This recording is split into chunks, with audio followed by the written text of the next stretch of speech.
beseech you to behold with your abundant favor as your servants called to the performance of such important tasks in this land. Let your blessing descend upon us here in Parliament assembled, and grant that we may, as in your presence, treat and consider all matters that shall come under deliberation.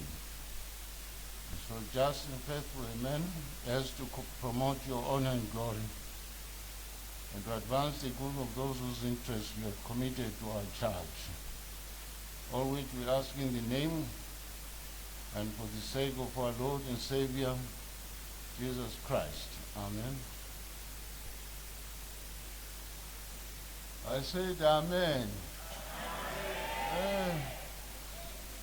It's a Good Friday.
Are there any notices of motion?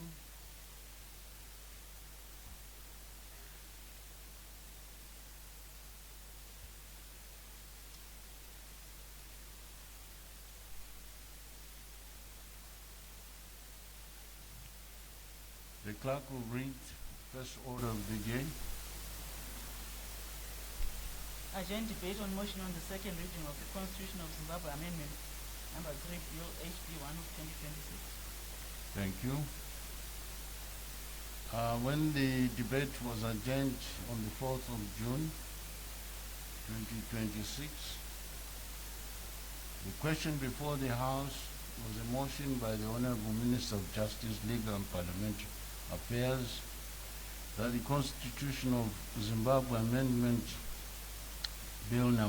3, HB1 2026 be now read a second time.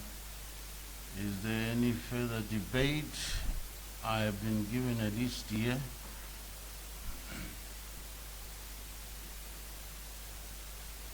Which does not debar anyone from debating. Yes, the naughty ones indicated that we said members of the opposition should not debate the bill yesterday. That is from the gutter press. And they'll pay for that.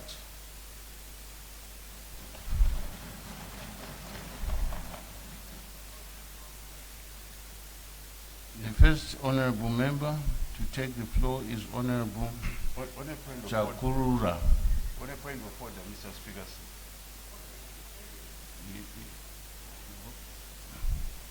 Yes, proceed, Honorable Mjoriwa. Mr. Speaker, I note that the Honorable Minister of Justice is not in the House. And I'm just wondering who is actually going to be taking note of the contribution by members so that because procedurally he is then supposed to respond to the issues that members are going to raise. So maybe there may be someone who is standing on his behalf, I don't know, but I thought we needed to find out. Good observation. The acting leader of government business this morning is Honorable Maritera. And as far as the minister taking notes, he doesn't take notes. All proceedings are recorded verbatim, and he will have to follow what is recorded in the Hansard. He is delayed elsewhere, but he should join us anytime. All right? Honorable Mchorio? Thank you, Mr. Speaker, sir. Thank you very much. Honorable Chakurura? Thank you, Mr. Speaker. Sorry, Yes, Chakukura. Yes, Chakukura. Thank you, Mr. Speaker. Good morning. Where are you? Oh, yeah, that side. Yes, Thank it's you. the height, but I'm here. Please proceed. Thank you. Mr. Speaker, I rise to support the Amendment Bill No.3. This bill is necessary to strengthen the nation's governance framework. The bill is designed to refine the 2013 Constitution based on over a decade of practical experience. It is not an abandonment of the constitutional order, but a living evolution to improve governance and long-term national development. Mr. Speaker, a key feature is the extension of the presidential and parliamentary terms from 5 to 7 years, which would provide the government with sufficient time to implement major development programs without constant electoral disruptions. Furthermore, the proposed shift to a parliamentary system for electing the president is intended to reduce political polarization, promote consensus building, and strengthen accountability through continuous parliamentary oversight. This reform is not a unilateral decision. It follows a 90-day public consultation period that generated over thousands of written submissions, Mr. Speaker, marking it as one of the most widely participated in legislative processes in the country's history. Mr. Speaker, my worry is on the proposal contained in Clause 18 of the Constitution of Zimbabwe, Amendment Bill No.3, which seeks to abolish the Zimbabwe Gender Commission by transferring its functions to the Zimbabwe Human Rights Commission. At the heart of this debate is a very simple question. What do we do with an institution that is working? When an institution fails, we reform it. When it does not deliver results, we change it. But when an institution delivers results, protects citizens, strengthens our laws, and advances our constitution, we do not abolish it, we strengthen it, Mr. Speaker. Over the past decade, the Commission has established itself as one of Zimbabwe's most effective constitutional institutions in advancing gender equality, protecting vulnerable groups, and promoting access to justice. Its achievements are not theoretical, they are real, they are measurable, and they have changed many lives. Mr. Speaker, for starters, through its advisory role, the Commission has helped shape some of the most important reforms affecting women, girls, and children in Zimbabwe. It contributed to reforms that strengthened the legal definition of a child as anyone below the age of 18. It advocated for the Marriage Act, which aligned our laws with the Constitutional Court judgment outlawing child marriages. It participated in the development of sentencing guidelines that ensure stronger punishment for perpetrators of sexual, particularly rape and gender-based violence. Mr. Speaker, Those reforms did not happen by accident. They happened because there was a specialized institution gathering evidence, listening to communities, identifying gaps in the law, and pushing for change. Today, thousands of girls are better protected for child marriage because of that work. Thousands of survivors have greater confidence in the justice system because of that work. Zimbabwe's laws are stronger because of that work. Mr. Speaker said, for years many women suffered harassment in silence because there were no clear protections and effective systems of accountability. Today, there are stronger legal protections, stronger workplace standards, and stronger institutional responses. That progress did not happen on its own. It happened because the Zimbabwe Gender Commission identified the problem, documented the evidence, and advocated for solutions. That is what effective constitutional institutions do. They turn lived experience into legal reforms. The Commission has investigated major cases involving both public and private institutions, demonstrating that accountability applies to everyone regardless of status or influence. It has also established a national call center and case management systems that allow citizens to report violence safely, efficiently, and free of charge. The question before us is simple. If this commission is abolished, who will provide the specialized service with the same focus and expertise? Mr. Speaker said perhaps the strongest argument for retaining the commission is its work in rural, hard-to-reach communities. Through the Mobile One-Stop Center Access to Justice initiative, the Commission has taken services directly to the people, not to major cities only. Not only to provincial centers also, but to some of the most remote communities in our country. Working alongside government departments, health professionals, social welfare officers, police services, traditional leaders, and civil society organizations, the Commission has helped nearly 10,000 survivors access to justice, healthcare, counseling, and documentation, and economic empowerment opportunities. That is what constitutional rights looks like in practice, Mr. Speaker. If we abolish the Commission, we risk weakening a system that has helped criminalize sexual harassment, combat child marriage, strengthen access to justice, support thousands of survivors, influence major legal reforms, and bring constitutional rights to some of the most remote communities in Zimbabwe. Mr. Speaker said that would not be progress. That would be a step backward. The proper response to success is not abolition. The proper response to success is support. The proper response to success is strengthening what works. For these reasons, I urge this House to support the retention of the Zimbabwe Gender Commission and reaffirm its constitutional mandate as a specialized institution dedicated to advancing gender equality, protecting vulnerable citizens, and strengthening our democracy. I thank you, Mr. Speaker.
Thank you, Mr. Speaker, sir, for giving me this opportunity. Mr. Speaker, sir, on Tuesday, I listened very attentively to the Minister of Justice and Legal Parliamentary Affairs, Honorable Ziyambi, make a case of Constitutional Amendment Bill No. 3. We are on opposite sides of the bench, but I must say Honorable Ziyambi made a compelling case of CAP 3. He pitched the debate very high. He made all of us take step back and engage with CAP 3 for what it actually says. Mr. Speaker, sir, our country is in an important crossroad. We must put the collective interest of our fellow citizens first. Zimbabwe is our country, a country born out of a bitter war of national liberation. We must preserve our national unity, security and stability. We must build a new national consensus based on a shared common understanding of our future. Mr. Speaker, sir, Constitutional Amendment Bill No. 3 has ignited a nationwide rigorous debate.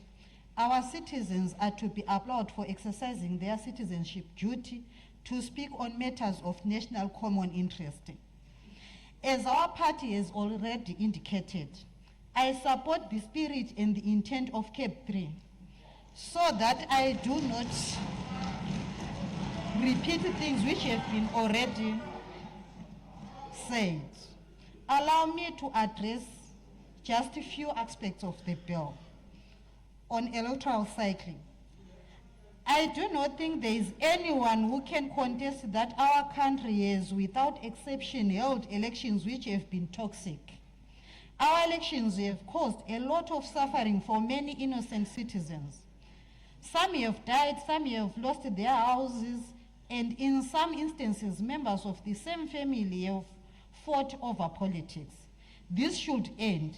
We need to have a country of peace, stability, and prosperity.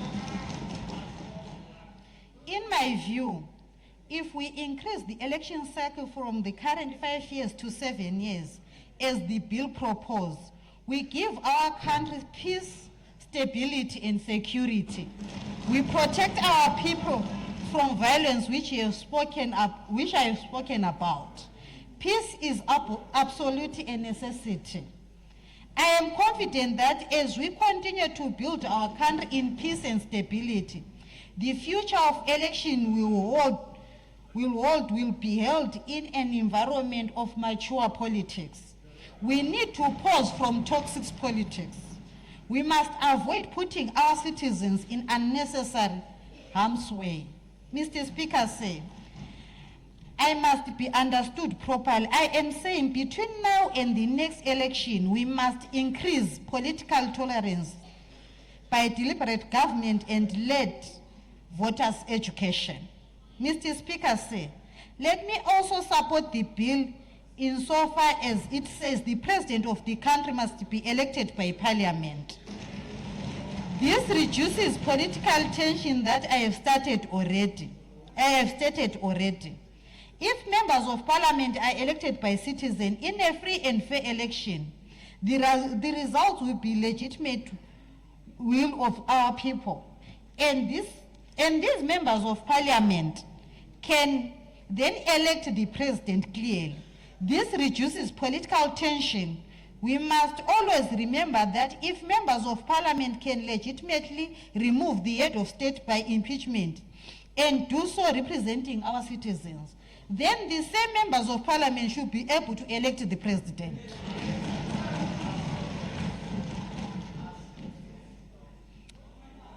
On change of mandate of election records to the registrar office, Mr. Speaker, sir, the custodians of our voters' roll, the registrar office, should start now to prepare for coming election.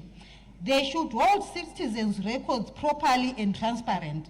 We should not have the disputes which we had during the time of Mr. Tobai Wambele. On a point of order, Mr. Speaker, sir.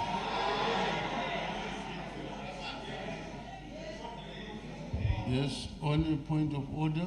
Yes, Mr. Speaker, sir. The honorable member is repeating what was said yesterday by the members from ZANU-PF, and it's actually repetitive, which is against the standing rules.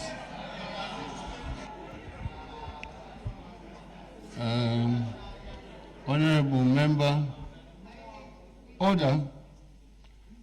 There are many ways of killing a cat. Please proceed. Please proceed. Thank you, Mr. Speaker, sir. By this then, Mr. Speaker, sir, I agree that the mandate for keeping records for elections should be transferred to the Registrar's Office.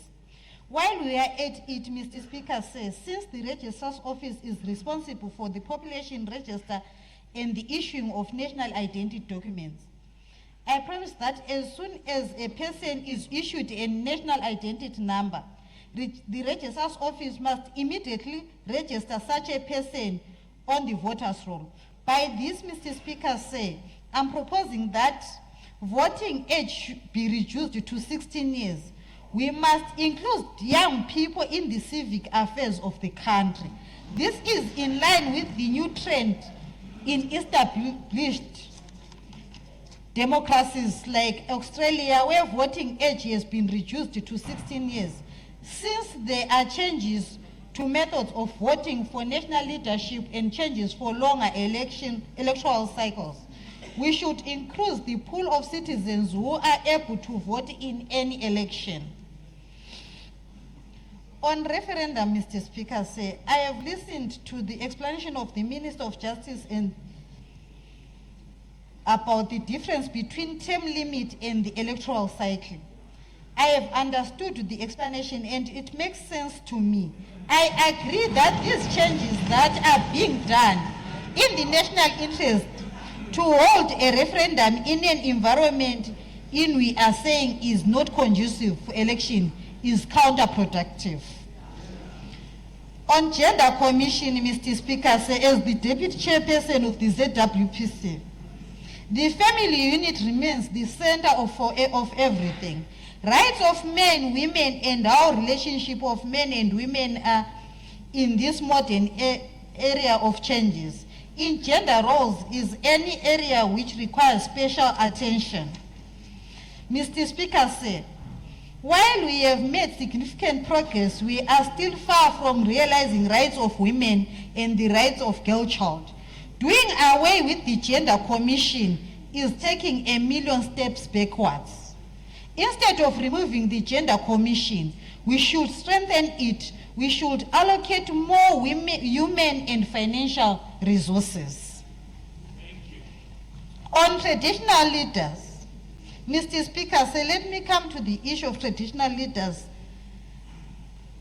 Are respected institutions in our communities, particularly in rural areas. They should remain above politics. I therefore do not agree with the clause that seeks to allow traditional leaders to be in politics. I do not think that we should waste too much time on that clause. The clause is simple and workable.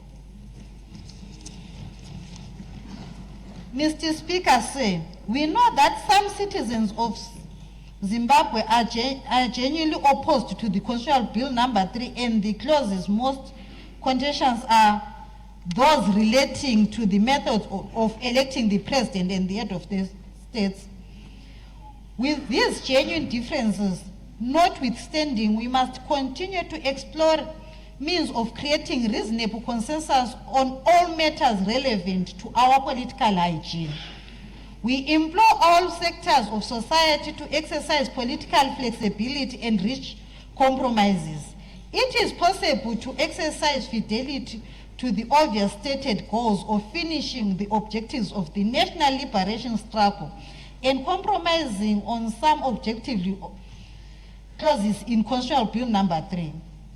There are moments in history where compromises are enforced by objective conditions. To that end, we propose that, erratically linked to the passing into law of Cap 3, all parties reach reasonable consensus on national priorities to be undertaken by the Zimbabwe state from the date of enactment of the Constitutional Amendment Bill No. 3. Mr. Speaker, say if we cannot agree on how those who govern us are to be elected, or let us at least agree on how we are governed. This graduates our politics from politics of personalities to substantive policy issues. Therefore, Mr. Speaker, I propose that by no later than 30 days after the enactment of the CAP 3, the National Peace and Reconciliation Commission or Human Rights Commission should convene a national governance covenant conference to hear and adopt the national priorities to be undertaken by the state. This conference is to be attended by all sectors of society. The resolution of this conference shall be bind all organs of state. To ensure that this happens and no one reneges on this, Mr. Speaker, let there be a national consensus suspensive clause. This clause will be in the transitional schedule and shall provide for the commencement date of Constitutional Amendment Act 3. This date shall be date on which the conference adopts commonly agreed in national priorities. Mr. Speaker, now that we would change the electoral cycle and agreed on national governance covenant, each would be step in uniting our people who, if we are to have a government of national consensus, this government will focus on the development and project completion which the bill has promised our citizens. Lastly, I agree that we should increase the jurisdiction of the Constitutional Court. The Constitutional Court should be able to deal with the matters of the national interest. However, Mr. Speaker, I wish to add that we should increase the jurisdiction of the Constitutional Court to give it power to hear all matters relating land in Zimbabwe, as well as all disputes which happened in Matebeleland.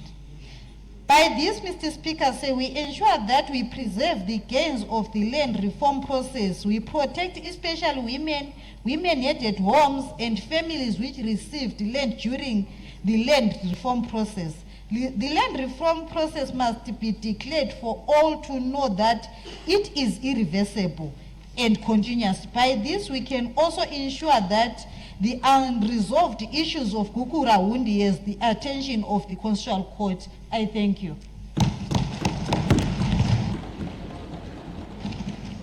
Thank you, Honorable Spanda. The next honorable member to take the floor is Honorable Makope.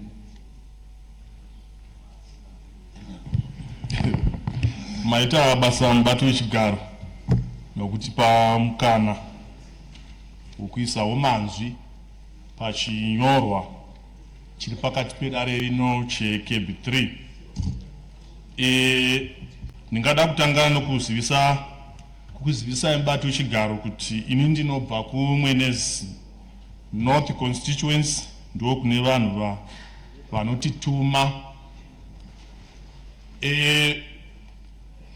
Pakataurwa nezuro nachairman veportfolio committee vakaburisa rwendo rwavakafamba. Zviro kwazvo vakasvikawo nekumatunhu kwatinogara.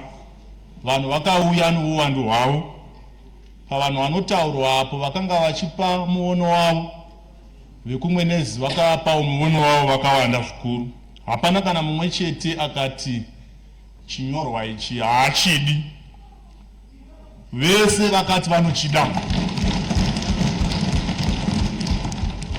Tasara zvakare semhuri taisangana pakasiyana siyana, ndidzo nyaya dzinongotaurika mazuva ano. Nyaya yangu ichingova yekuti imwe MP vedu ndimasara kuzonotaura kana yava mudare reparamendi musati rasisa. Isu tiri kuti tinorida rakadaro, maklozi ose akadaro. Ndichazongotaura mavonero avo pane agenda commission. Ndisati ndapinda zvakare mukati mezvavakati nditaure ndichiita, ndoda kutanga kutenda gurukota rinoona nezvemutemo nekufambiswa kwamashoko edare reparamende vakafambisa chinhu ichi zvakanaka, nokuti tasvika pari zvino tiri mugwara rinofanira kuti tinge tichifamba naipapo. Pakaita mhepo dzakawanda dzataiona tichiverenga dzamamwe matunhu, vamwe vachiti dei kwaita iya referendum, tichingozvinzwawo kwedu kwanga kusina izvozvo.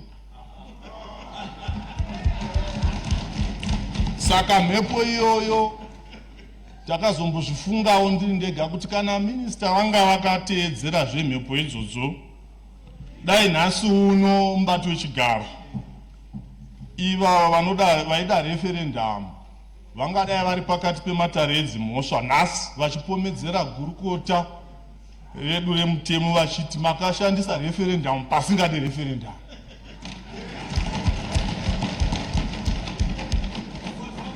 Vangadai izvozvi vachitaura nezvesection 16 inotaura nezvevhu, nezvesection 4 inotaura nezvemahuman rights pamwe chete ne328 vachizvishandisa seumboo hwekuti minista havana kufambisa zvakanaka. Zvino minista vakafamba gwara chairo chairo. Saka toda kuvatenda nenyaya idzodzo dzavakaita. Tichitarisa, ndachimbofunga zvangu muenzaniso watingapa mubato wechigaro kuti tese vanhu vakawanda vanofamba nemotikari, motikari yoponja mavhiri, iwe woda kusunungura mabhaudhi aya evhiri rako, iwe ari number 16 woda kushandisa chipanera chenumber 18 harisununguki. Zuva rinobuda rikadoka uchingobva kusunungura. Saka apa hapade chipanera chereferendum, panoda chipanera chakashandisiwa ichochi. Chero tikazvitarisa mubato wechigaro, dei yanga yakangoitwa referendum yacho, vanhu veruzhinji vaingotaura pfungwa dzavo sezvavakangotaura vachiita, hapana chaimbosanduka. Saka ndinoda kuti titende ipapo. Ndoda kuti nditsigire nyaya yokuti nditsanangure, nditange ndajekesa iyo nyaya yemwaka yambototaurawo navamwe. Ndichangoitaurawo napafupi nekuti yakataura zvakanyanya kuti mwaka wawedzerwa mazuva hazvireve kuti mwaka yawedzera. Mwaka wakapiwa mutungamiriri wenyika yeZimbabwe kuti vatungamirire varipo nevachauya mwaka miviri chete. Asi mumwaka uyoyo ndio makazowedzerwa mazuva kubva pamakore mashanu kuti aende kumakore manomwe chete. Ndoda kupa zvakare muenzaniso nokuti ndinoona kuti kana ndipa muenzaniso ndojekesa kuti vamwe vakawanda vanzwisise. Ndakamboita murayiridzi mubato wechigaro. Pane nguva yapfuura, makore apfuura, takanga tichimbova pakata chirwere chedziwa chainzi COVID-19. Chirwere ichocho chaita kuti pamunovhura nekuvhara zvikoro madhetsi acho asiyana. Saka ndinodorangarira rimwe gore kwakanzi chikoro chinofanira kuvharwa musi wa4 August, itemu yepiri iyoyo. Ndobva zvazonzi aiwa chivharai kuna 29 August nokuti chirwere chingangozonyanya kuvako muna December. Saka toda kuti vana vambowana mukana wokudzidza mutemu yepiri. Saka isi toakunonyoresa date mukirasi navana vechikoro semurayiridzi. Pane here pandaizononyoresa date rokuti tava mu3rd term kana uri musi wa29 August? Aiwa, ini takangononyoresa date rokuti 29 August itemu repiri, asi rakawedzerwa mazuva kubva musi wa4 August kusvika musi wa20. Ndozvakafanana papa, hapa goni kuti munhu arasike. Saka ndo inongova second term, mwaka unongova wechipiri unopuwa mutungamiriri wenyika. Zvakare ndinoda kuti mubato wechigaro ndijekese kuti panogadzirwa mutemo haurambo wakamira pamwe chete, unosanduka mazuva nomwaka uchienderana nezvinoitika mazuva iwayo, zveufumi namagariro avanhu nekutungamirirwa kwenyika.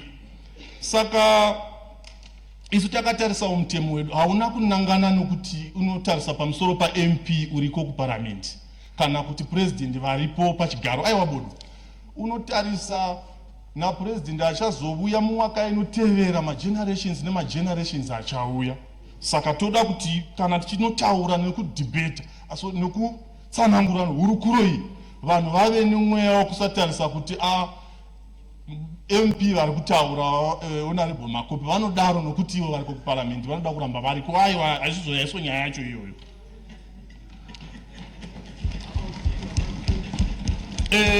Ndoda pane zvakawanda zvakataura ka mubato wechigaro maringe nokuti tinoda kuti parliament ichiva iyo inosarudza mutungamiriri wenyika. Handingadzokorori zvakawanda zvakataurwa vanhu vachitsigira chirongwa ichocho. Ndingangoda kuwedzerera padoko doko pekuti takatarisa panhoroondo patakabva pamashure apa, vanhu vaida kuita mapresident vakadombosvika 100.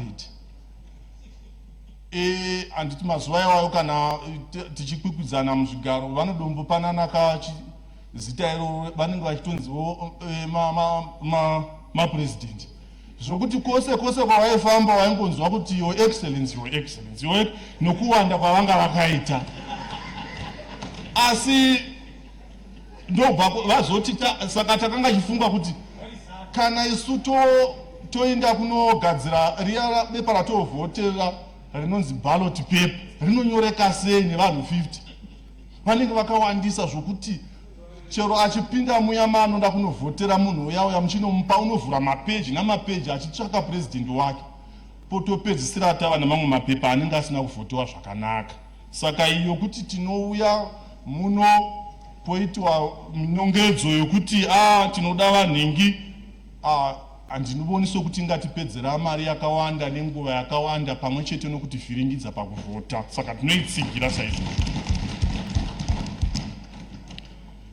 Mubato wechigaro ipa hatichadi kupedzapo nguva yakawanda nokuti pakabvumburudziwa chose. Regai ndingotarisawo panyaya yekutungamirira kunoita madzimambo nechirevo chirimo mubhiri chokuti vanofanirawo kuti vachipuwa mukana wakazara wokupinda mune zvematongerwo enyika vakasununguka. Muvono wandinawo newo wandakamirira unoti chirongwa ichi chakanaka zvikuru nokuti kuti tinzwisise nyaya iripo kuda ndingada kudzokera kumashure zvishoma nekupa nhoroondo yenyika yeZimbabwe. Munhoroondo yedu munobuda madzimambo namasvikiro vari ivo vatungamiriri vehondo yerusununguko vachirwa kuti vasatorerwa ivhu ravo nokuti chinonzi nyika mubato wechigaro ivhu navanhu varo.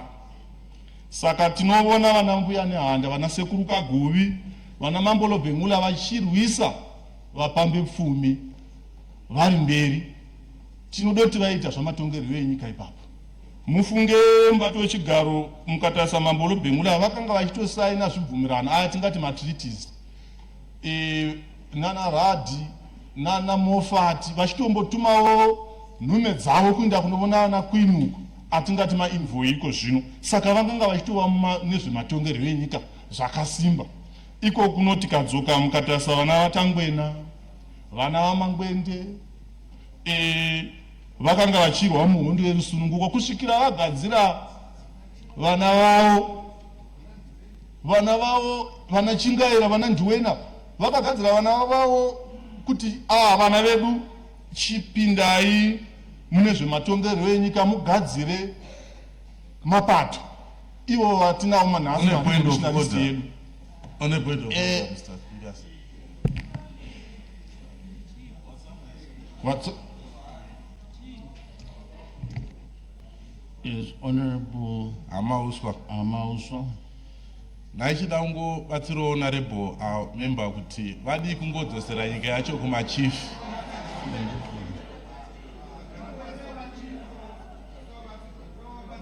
I didn't quite get your point of order. Ndoda kusumukawo kubetsera honorable member kuti zvakanaka tingodzosera nyika yacho kumachief nekuti ndovene vayo ma-MP orega kutonga. Order. That's not order.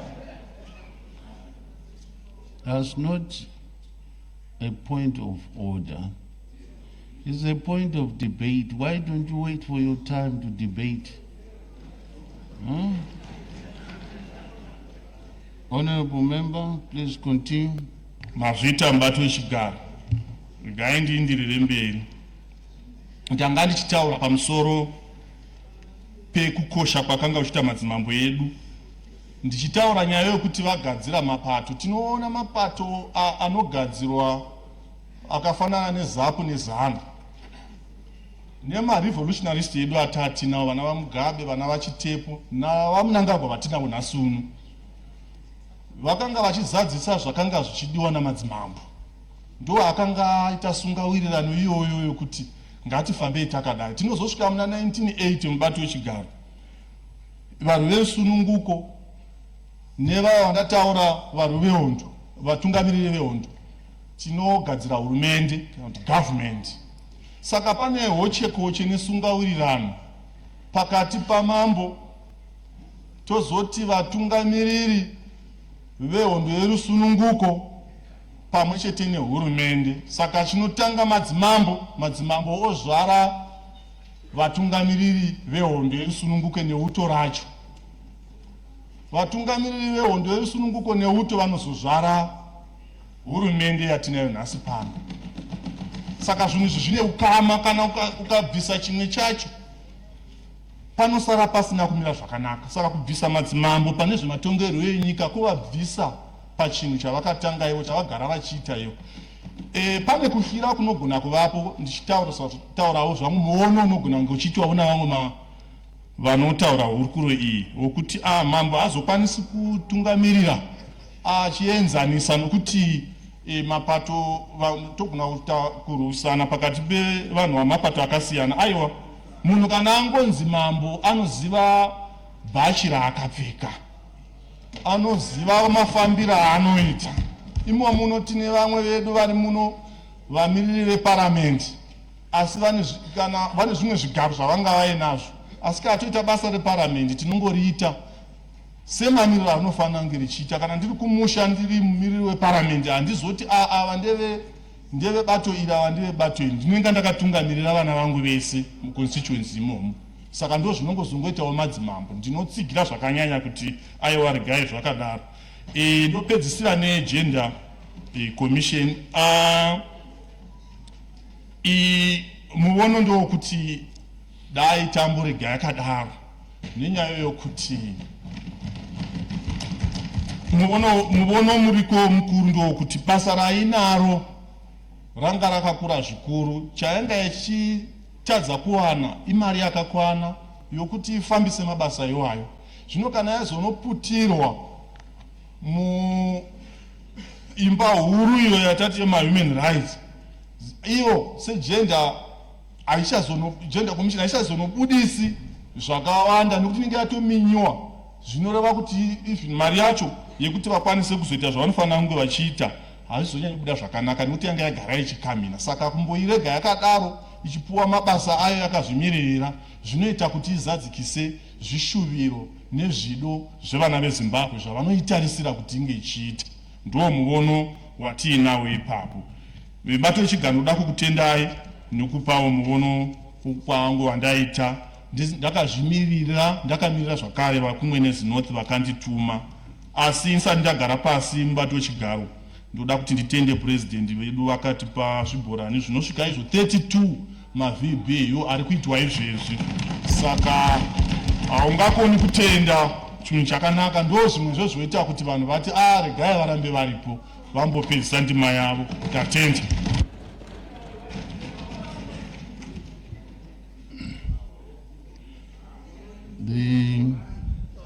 The next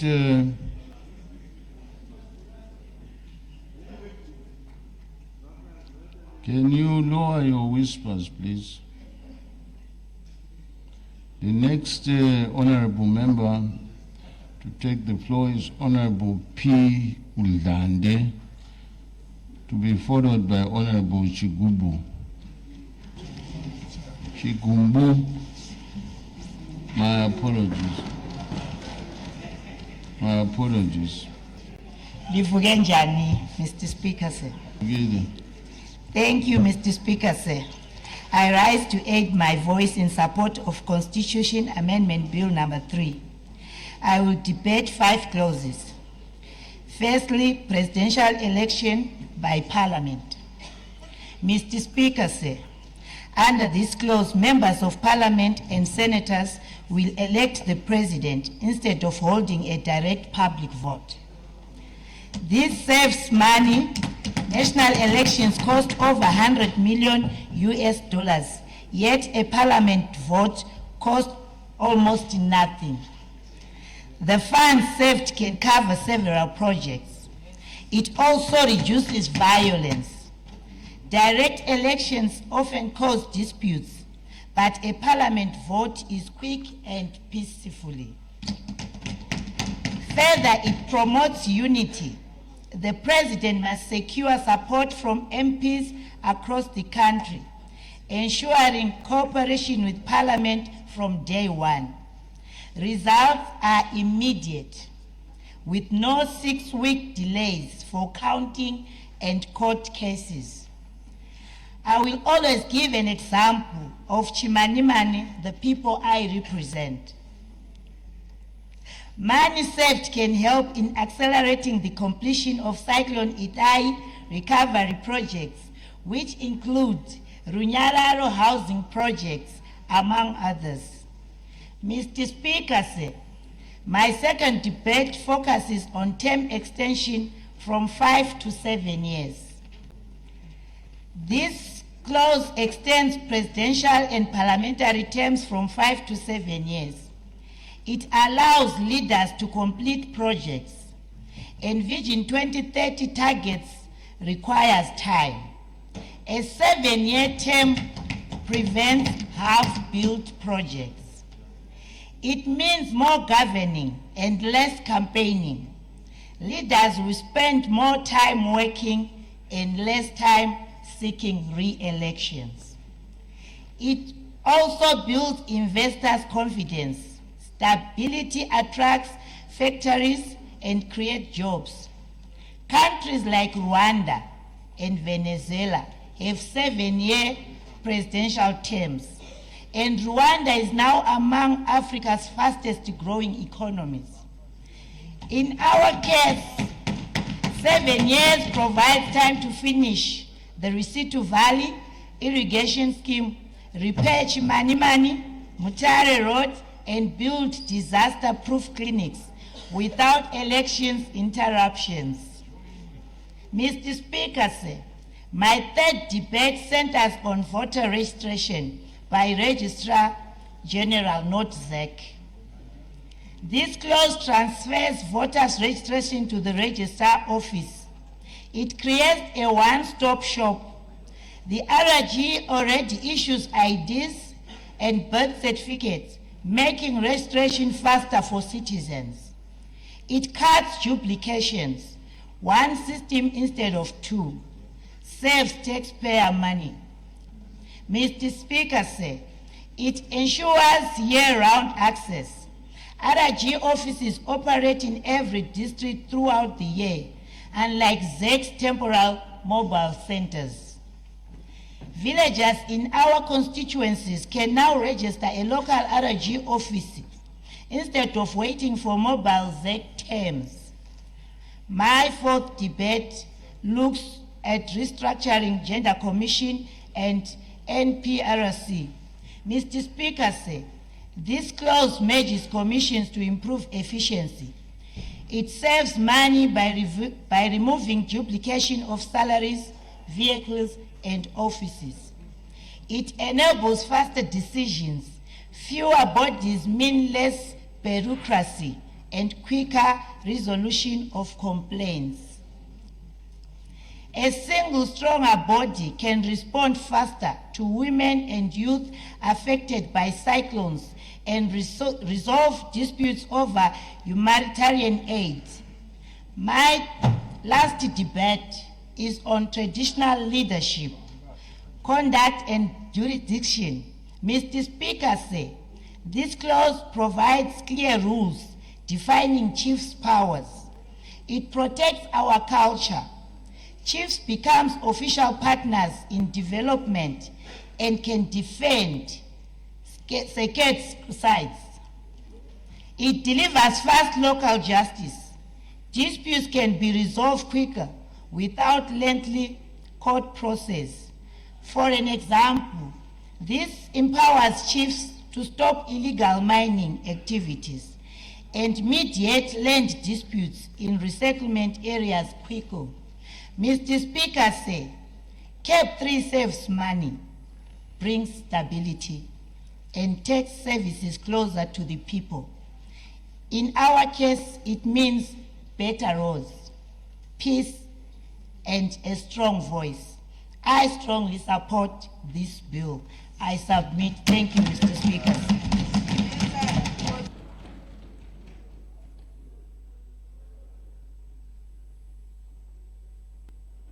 Thank you, Honorable Member.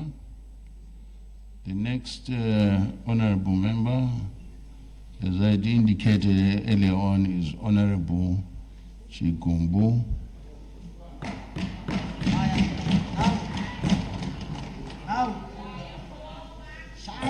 Ndotenda mbatu wechigaro, ndotenda nemukana wamandipa, ndigotenda kuvepo kwenyu pachigaro kutondisimudzira mbatu wechigaro. Imba ino inenge yakadzikama, ndinotenda neleadership yenyu. Ini ndichataura mbatu wechigaro ndakamirira vagari vekubudiriro south kwandinobva. Ndichiti mbatu wechigaro pasina kana kupokana kana kunzvenga kana kuhwanda nechigunwe. Vanhu vekubudiriro vakaramba Cap 3 havasi kuida. Ndakambovabvunza mbatu wechigaro kuti pane here zvimwe zvamungada zviri paCap 3, vakaramba zvose mbatu wechigaro. Hapana kana 1 chavari kuda pazvese zviri kutaurwa izvi mbatu wechigaro. Asi handingazopedza kudhibheta nyaya idzi dzose, ndichabata dzandichagona kubata, asi ndichada kutangira pane yandingati donzvo sekutaurwa kwazvakaitwa naMinista veJustice kuti sei vakazofunga kuti tinge tiine kuvandudza kana kuwedzera pabhiri. Nyaya yekutanga yavanotaura mbatu wechigaro, vanotaura nyaya yekuti ma-elections anokonzeresa nyongano, vanotaura kuti ma-elections anokonzeresa kusapokana. Saka ivo vanotiwa, saka kuti tibvise kusapokana kwema-elections ngatitomabvisei. Iyi haisi pfungwa yakanaka mbatu wechigaro, nekuti tikatarisa nhoroondo yenyika ino, dambudziko. Point of order. Point of order. Yes. Point of order. Yes. The point of order, Mr. Speaker, is when somebody decides to quote what was said, they should not quote out of context. If somebody decides to quote what I said, they must quote everything that I said and then conclude. But to say that in my speech, Mr. Speaker said, there is not a single sentence that said, let's do away with elections. I submit.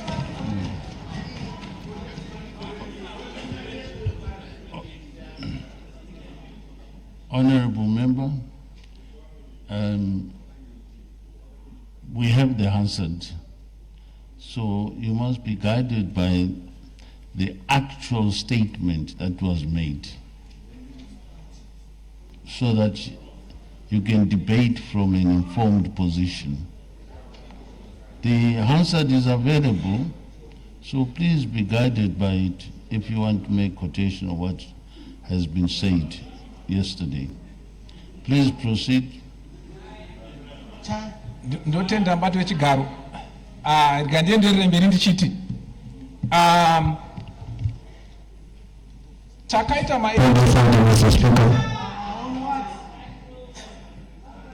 Yes, point of order.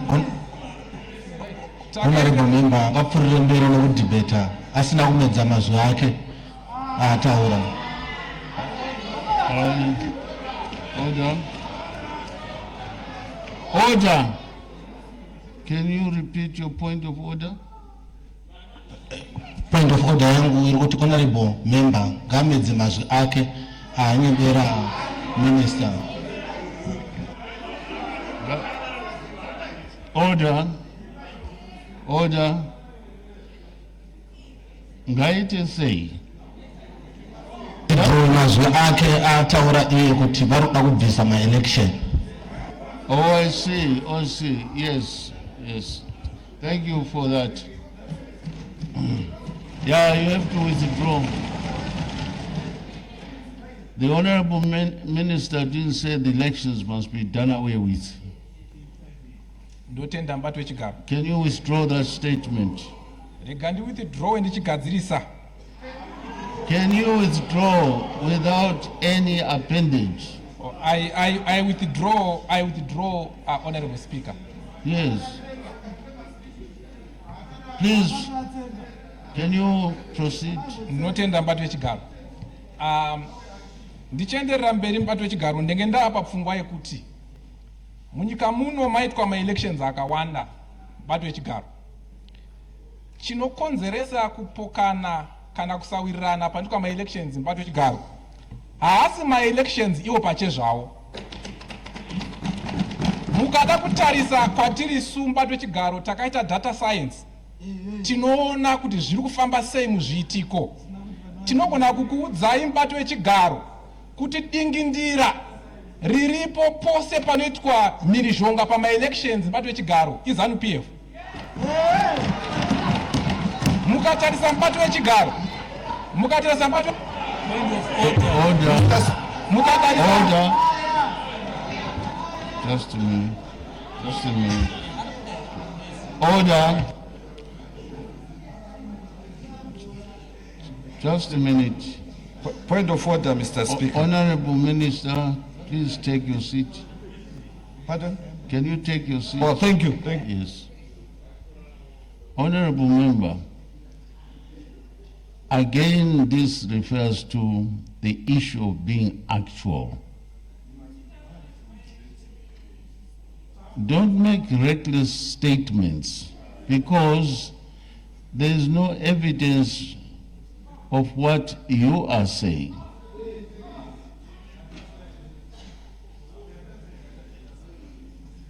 Can you proceed? Ndinotenda mbato wechigaro. Pfungwa yandanga ndiri kuda kuburitsa mbato wechigaro ndeyekuti mukatarisa tine mapato akawanda. Yes, point of order. Honorable Matangira. Thank you very much, Mr. Speaker. Say, the honorable member must withdraw because here we are not talking about parties, we are talking about the bill. He must withdraw. I so submit. It's a serious allegation.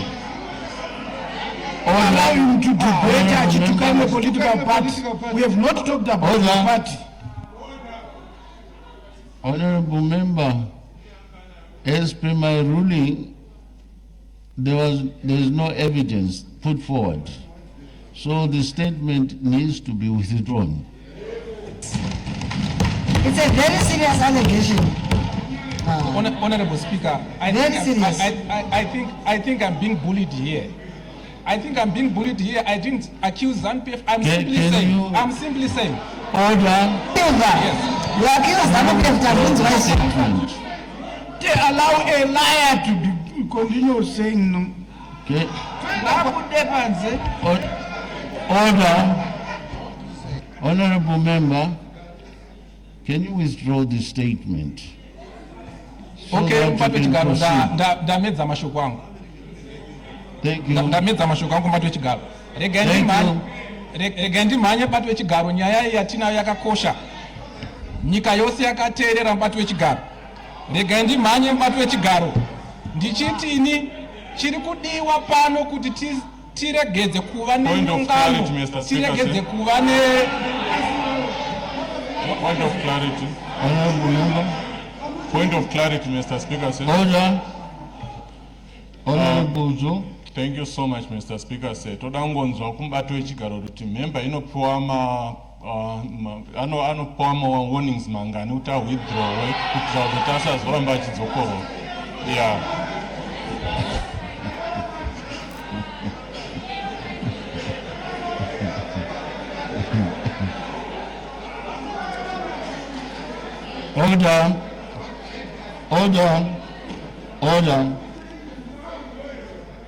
Order. The general rule is 3. So the honorable member.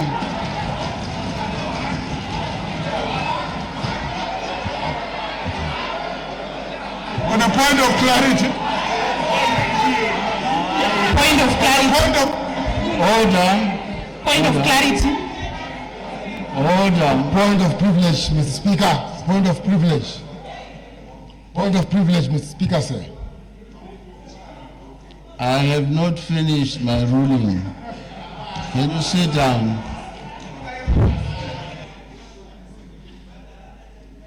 Honorable member, if you continue making statements that are unsubstantiated, then I will ask you to sit down. Can you proceed? Ndotenda mbato wechigaro. Rega ndimhanye nenyaya mbato wechigaro. Sekutara kwandaita nyaya yakakosha. Mbato wechigaro. Ndanga ndiri kuti ini hatigone kugadzirisa dambudziko rehovhiyo kana kuti mhirizhonga inoitika pama-elections nekuedzera nemakore mairi. Hatigone kugadzirisa dambudziko iri mubato wechigaro nenzira iyoyo. Nzira yakanaka yekugadzirisa dambudziko iri mubato wechigaro kuve neatingati pachirungu ma-electoral reforms. Simple. Zvidiki mubato wechigaro hazvisi kumboda bhiri, zviri kungoda tingova nema-electoral reforms. Number 2, mubato wechigaro. Mr. Speaker, point of order. I think I have to be heard. I have to be heard on this one. Order. Honorable Minister. Yes.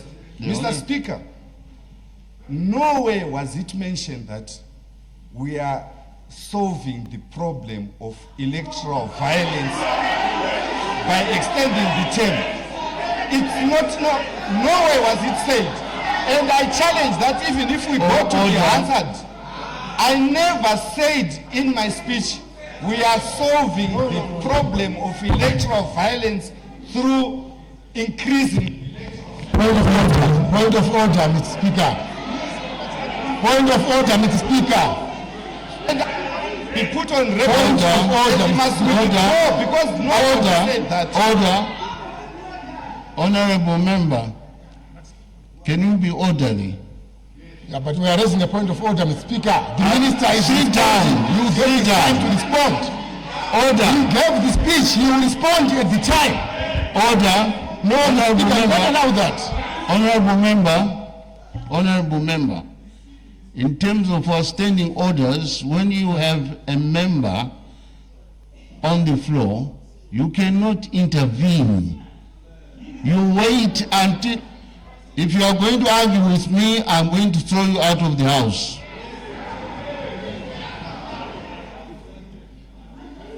Follow the standing orders. The Honorable Minister was on the floor. You wait until it's finished and then I make a ruling.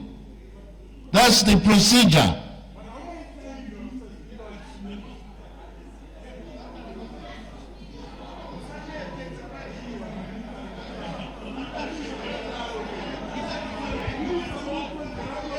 Honorable member, I am advising you that let's follow our standing orders. When a member is on the floor, in this case it was the Honorable Minister, you cannot raise a point of order until the Honorable member is finished. When the Honorable Minister was trying to put the record straight.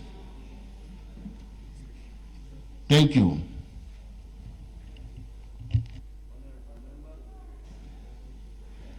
Tenda mbato wechigaro.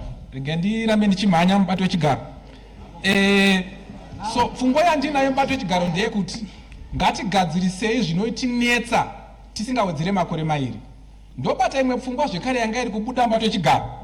Pfungwa yekuti nekuti mutungamiri wenyika ndiMbape vamu18 area vakunogohwesa, saka ngatisavatorerei nguva. Hatigone kurarama tichidaro mubato wechigaro. Order. Order. Point of order, Mr. Speaker. Order. Who is raising a point of order?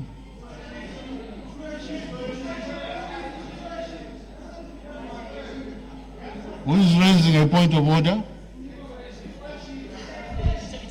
Parliament, Mr. Speaker. You don't raise a point of order while the chair is speaking. Thank you. Can you sit down?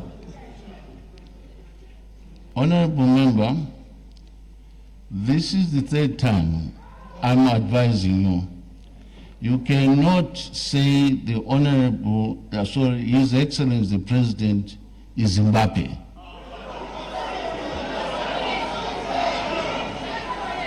Order, order, order, order. Can you take the floor and withdraw the Mbappe issue?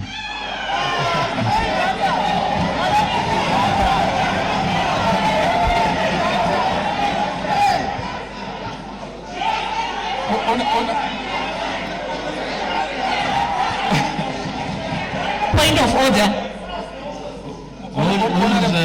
Honorable Speaker. You are pointing, I don't see what you are pointing at. Honorable. Point of order. Point of order. Thank you, Honorable Speaker. Order.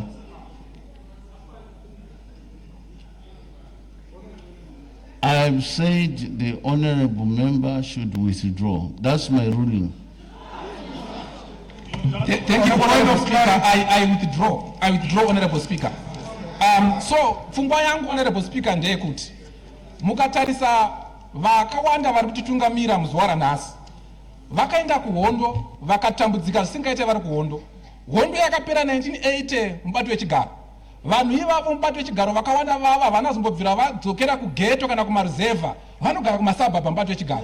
Havagone kunzwisisa nhamo dzatinosangana nadzo kumasabhabha mubato wechigaro. Kuti musimuke muchiti mimi mubato wechigaro zvinhu zvakanaka mukati menyika mubato wechigaro. Hatigone kutaura nyaya yemubato wechigaro kana taenda kumuchato wechigananda kana kuti tikaona makapa echigananda mubato wechigaro. Kana muchida kunzwisisa nyaya yemubato wechigaro. Point of order. Order. Point of order. Order. Order. Kana muchida kunzwisisa nyaya Order. Honorable member, you are casting aspersions again, and I am not allowing you to continue. Thank you.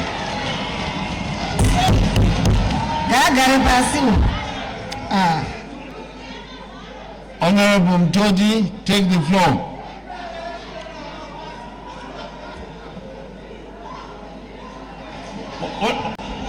On a point of order. On a point of order, Mr. Speaker. Mr. Speaker. There is no point of order. Honorable Mtodi has not spoken. No. It's actually Mr. Speaker. Order. Can you sit down? On a matter of precedent. Can you sit down? But it's a matter of precedent. We need to. Can you sit down? Honorable Mtodi has said no word, and you want to come up with a point of order. That's unprocedural. Honorable Mtodi. Thank you, Honorable Speaker. Honorable Speaker, honorable members, the bedrock of our republic is res publica, which is the public thing. Section 2, subsection 1 declares this constitution to be supreme law, and section 3, subsection 2C grounds our authority in vox populi, vox dei. The voice of the people is supreme. Honorable Speaker, our electoral system flows from section 124 and section 155, which provide for universal suffrage. Hold on. Sergeant at Arms, can you check what's happening?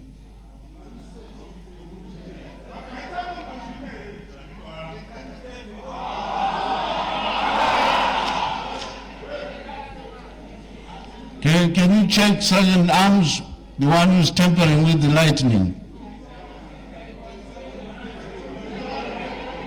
Honorable Tony, please take the floor. Can we hear the honorable member in silence, please?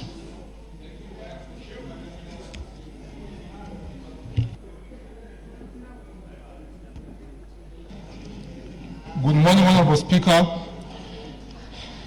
Thank you for giving me this opportunity to add my voice to the debate on Constitutional Amendment Bill No. 3.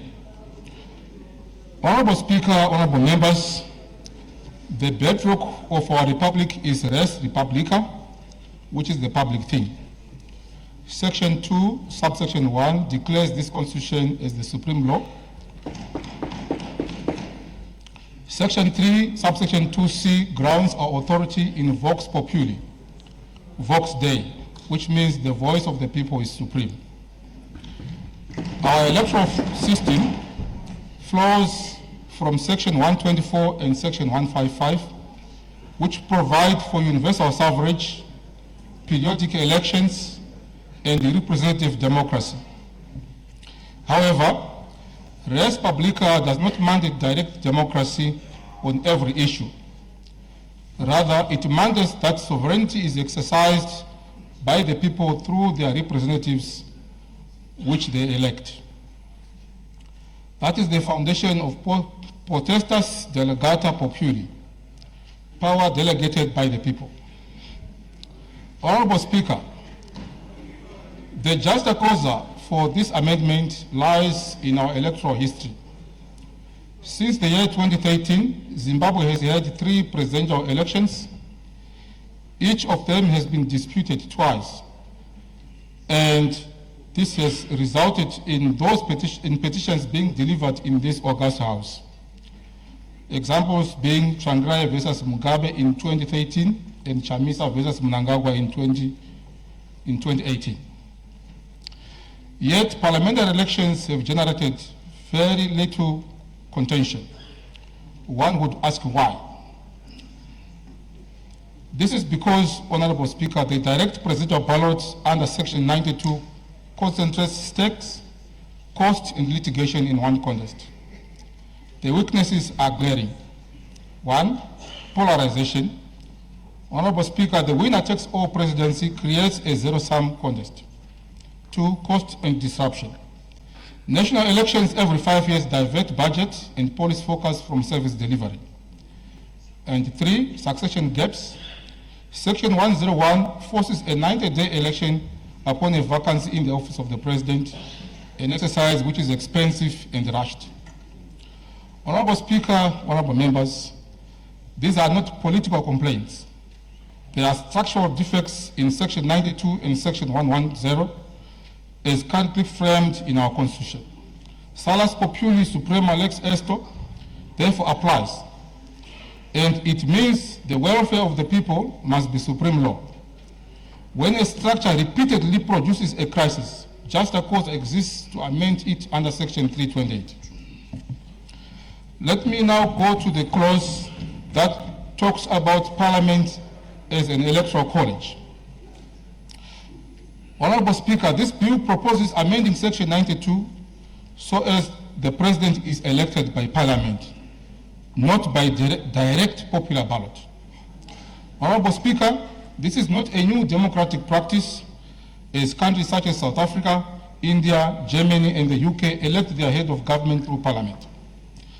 The doctrine that supports this is qui facit per aliam facit per se, and it means that he who acts through another acts himself. If you did an act through one's hand, you have done it yourself. MPs are elected under universal suffrage in Section 155, and when 280 MPs vote, they are not voting for themselves. They are potestas delegata, exercising power delegated to them by 5 million plus voters. Vox Populi.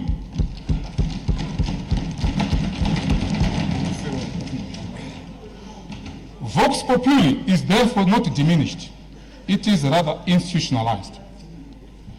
Parliamentary election increases accountability because under Section 97 and 98, the same parliament can remove a president who loses confidence. The question that arises is quis custodiet ipsos custos, or who watches the watchers, who guards the guards. With this new model proposed under Cap 3, Parliament answers that question. I now move on to the clause that deals with the extension of term from 5 to 7 years. Honorable Speaker, this bill extends the presidential and parliamentary terms from 5 to 7 years. Honorable Speaker, the doctrine applicable here is tempus regit acta, which means time governs the act. A 5-year cycle creates perpetual electoral mode. However, 7 years allow government to fulfill Section 13 national objectives and Section 76 to 77 socio-economic rights without budget disruption every 48 months.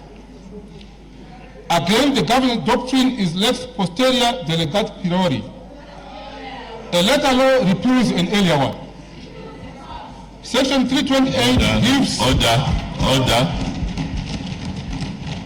Honorable members, shall we keep our whispers low and allow the honorable member to debate in silence, please?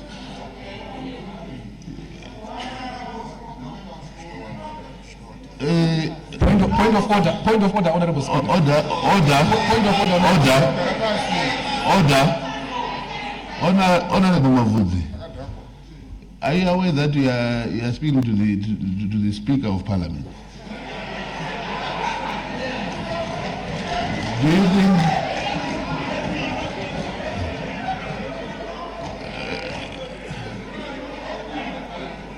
you cannot address the chair sitting down and without being recognized? We only do that when we are in a beer hall, but in this house, no. All right. Thank you, Mr. Speaker, for recognizing me. Please. Actually, Mr. Speaker, I did not recognize you. Take your seat.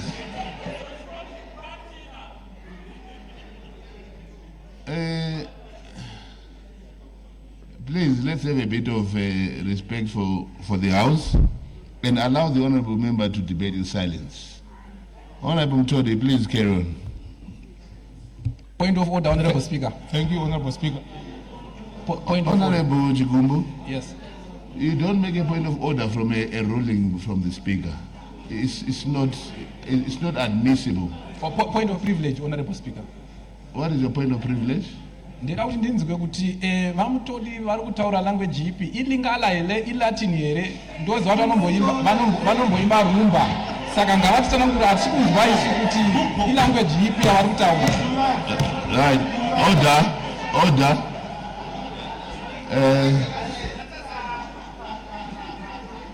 Order. Honorable Chigumbu, I think there is a time for playing and a time for being serious. There's also a time for respect, and you cannot refer to the rumba aspect of Honorable Mtodi. It's wrong. Can you withdraw that? Can you withdraw that? I withdraw, Speaker. As what is an No, take your seat.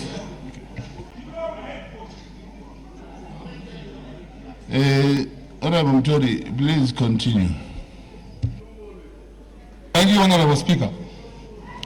What I'm pronouncing are legal terms which are enshrouded in the legal profession. point of privilege.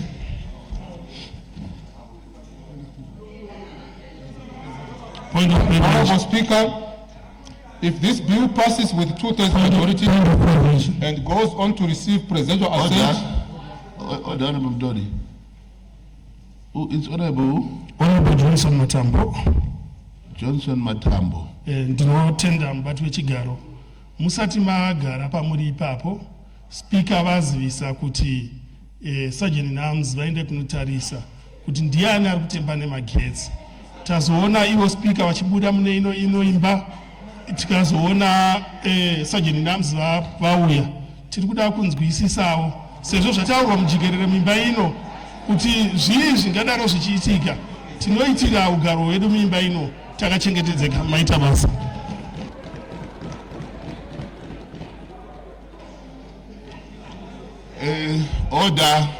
Order. Honorable Matambo. Chisimuka ipapo. Mubure paje for 10 minutes munotsvaga kuti magetsi ari kushopa ari kupi. Budai. Chibudai panze.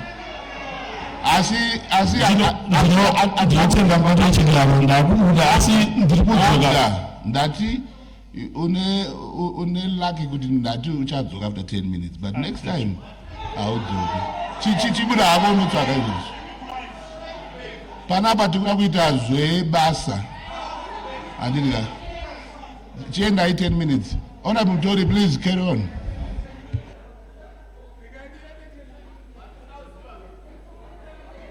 Honorable Mtori, you may proceed. On a point of privilege. On a point of privilege. Honorable Mtori, please proceed. Honorable Amosa, please take your seat. Thank you. Mr. Speaker, say, how can you send someone outside? It's a security matter. Please. Mapurisa against state. Honorable Amausa, if you are feeling threatened, you are free to leave the chamber. Mr. Speaker, no. Speaker, someone is tampering with my gate. And I'm going to Mr. Speaker.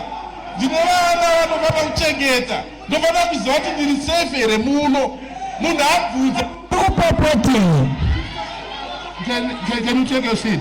Honorable Amausa, let's not pull each other's legs here. The sergeant at arms is back seated right there. All right. If we had any security issues, we were going to articulate them properly to you. So let's not do it for grandstanding. We can't do that. We can't do that. No. Honorable Jigombo, can we respect each other? Can we respect each other? Thank you. Honorable Mtori, please go ahead. Point of feedback, Mr. Speaker. Mr. Speaker, is it painful to give us feedback? Is it painful to give us feedback? Thank you. Honorable Magomire, like I said, if there was any issue or problem, it was going to be communicated.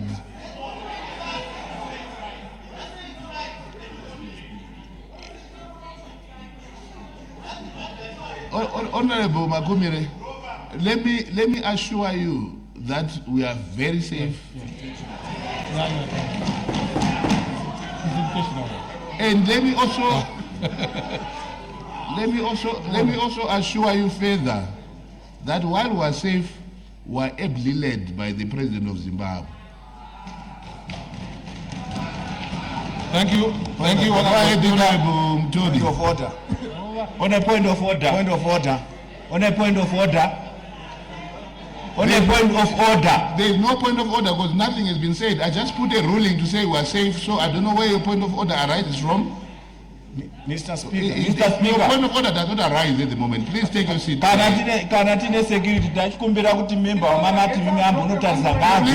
Please take your seat. Honorable Mtori, please go ahead. Thank you, Honorable Speaker. I was in the middle of saying the governing doctrine is lex posterior delegat priori. A later law repeals an earlier one. Section 328 gives Parliament powers to amend this constitution. If this bill passes with 2/3 majority and goes on to receive a presidential assent, it becomes lex posterior to the current 5-year. Jura lex, sed lex. The law is unfavorable to some, but it is still the law. Thank you, Mr. Speaker. Zimbabwe, Mr. Speaker, has got 16 official languages, and Latin is not one of them. Honorable Todi is debating in Latin and we are losing him. Could you please kindly stick to the 16 languages of Zimbabwe? Thank you very much. Order.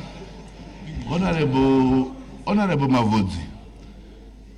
Honorable Mtodi's debate has got graftings of a legal language. And therefore, legal language, legal language is very much permissible here in Parliament as much as it is permissible anyway, even in the courts. Right? So, if you want to find out about all this, you go to your Hansard and you learn one or two things as well while you're at it. So it's a good thing for you. You now know a couple of words that you did not know. So please allow him to carry on. Honorable Mtodi, please carry on with the debate. Thank you, Honorable Speaker. On the issue of a referendum, I recognize the obiter dictum that has preceded the submissions in this House, and also some views widely shared on social media. Point of order, Honorable Speaker. I now propose Point of order, Honorable an Speaker. idealized ratio decision. Point of order, Honorable Speaker. Point of order, Honorable Speaker. Order, Honorable Mtodi. Honorable Jigumbu. Yes, I've got a point of order, Honorable Speaker. Yes, what is it? Honorable Speaker, I want to really follow what Honorable Mtodi is saying. I don't understand what is obiter dicta. Can you also then give definitions? Whenever I use a Latin word, can you define? I want to follow his debate, but he's saying obiter dicta. I don't even know what it means. Or else can you provide without a translator? Order. Thank you, Honorable Speaker. Like I said, if you want to follow Honorable Mtodi's speech after, you can check with the Hansard. There are explanations. Hold on. Order. And every time Honorable Mtodi uses the Latin expressions, he goes on to explain them. Are you not listening? No, it's allowed. Honorable Mtodi, please go ahead. Honorable Speaker, thank you for protecting me.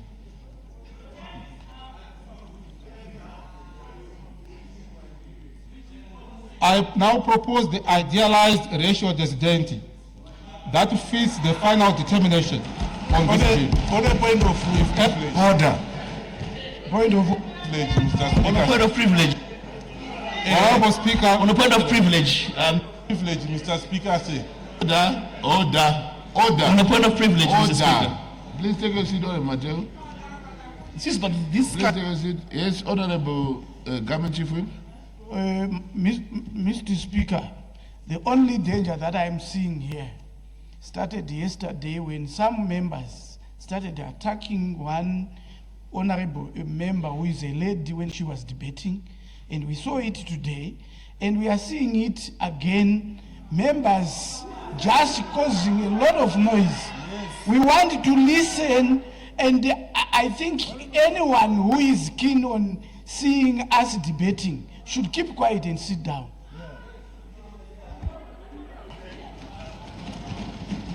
Thank you, Honorable Chief Whip. Honorable members, to what extent do you want to keep on doing this?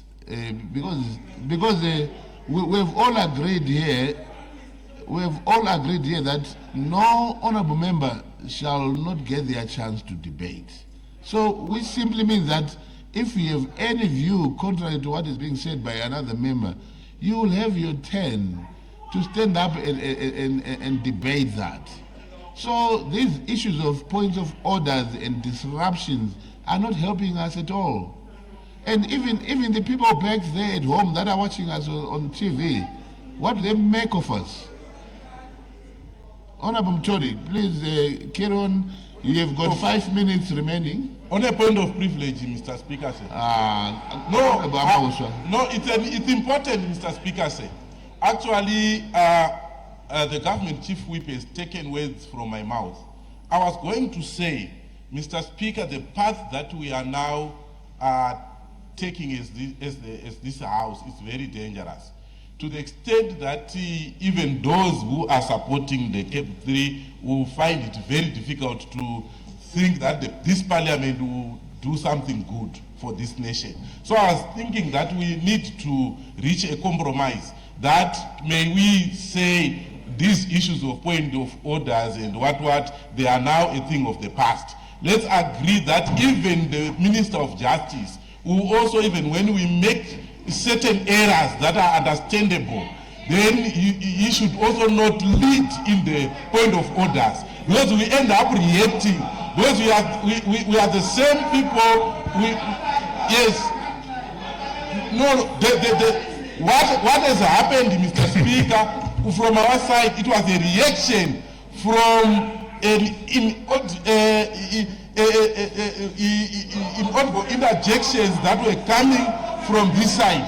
So we think that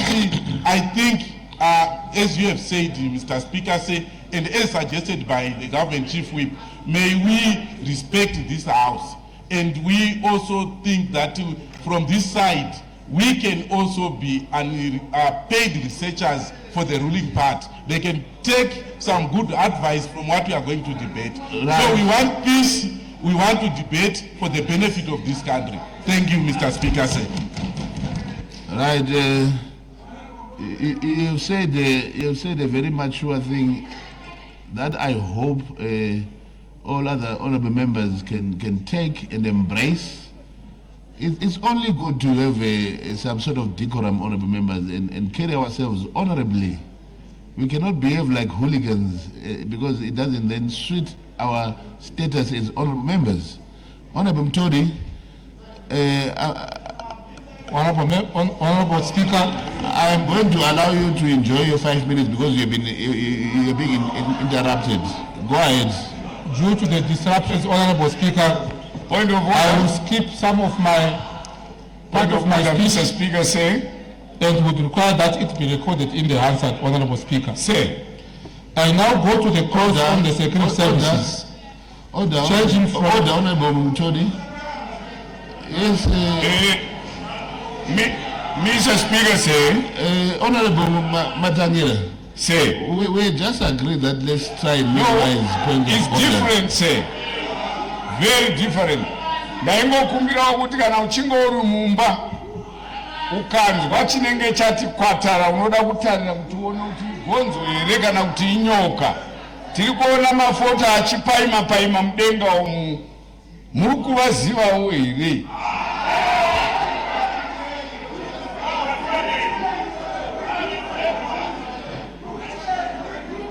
Order.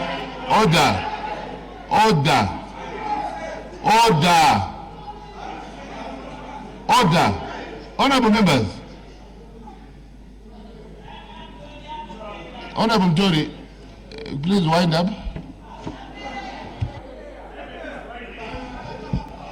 Due to limited time, Honorable Speaker, I now jump part of my speech to now go to the clause on security services, changing from upholding the Constitution to working in accordance with the Constitution. Honorable Speaker, on the clause changing the wording from uphold the Constitution to act in accordance with the Constitution, point of order. I must place it on record. Point of order, Mr. Speaker. That Zimbabwe has one of the most professional armies in Africa. Point of order, Mr. Speaker. Arise in terms of order number 93.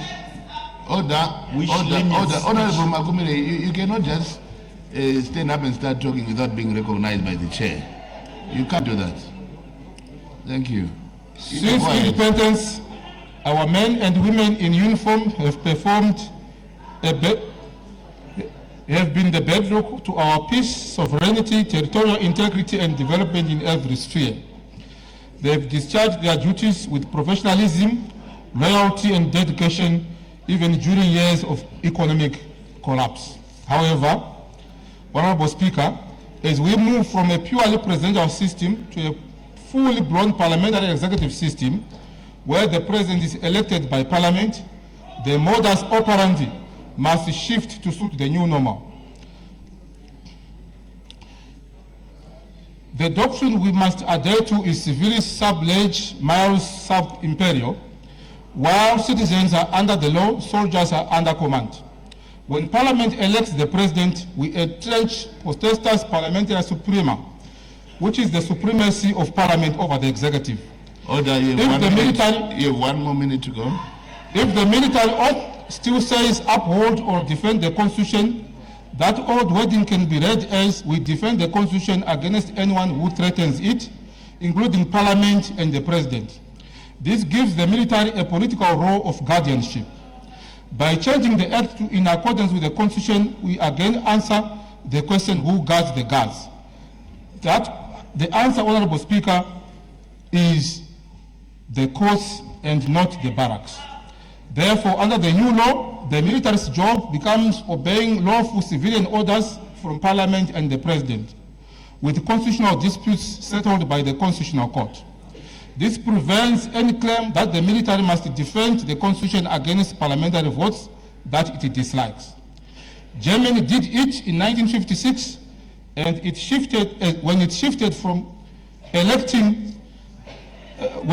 to electing a chancellor accountable to Parliament. A parliamentary election of president makes the president accountable daily to Parliament under Section 97 and 98 through no confidence votes.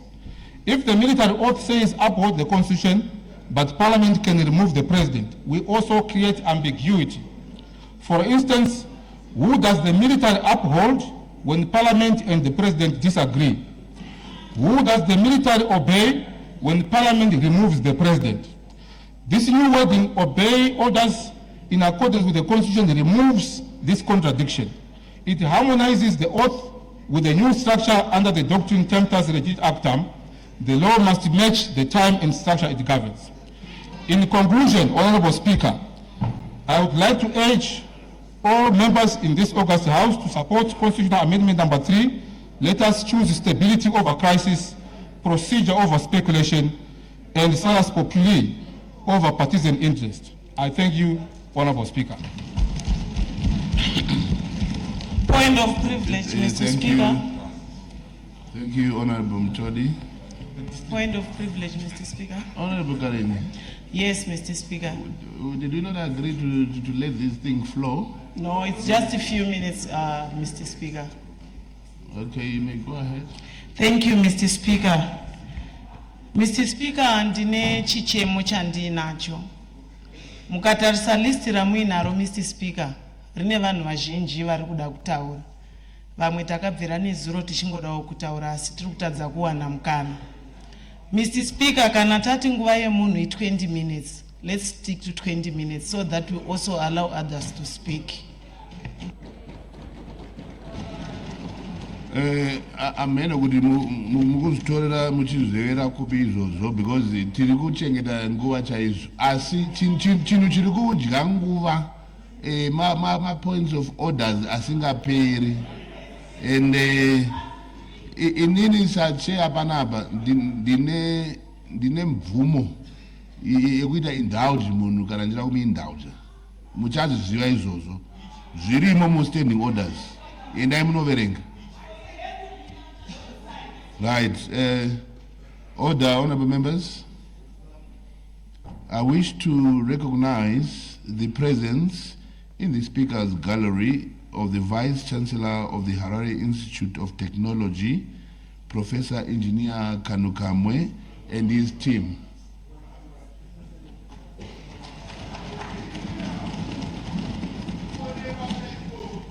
You are most welcome to the August House. All right, the next honorable member to take the floor is Honorable A. Gava.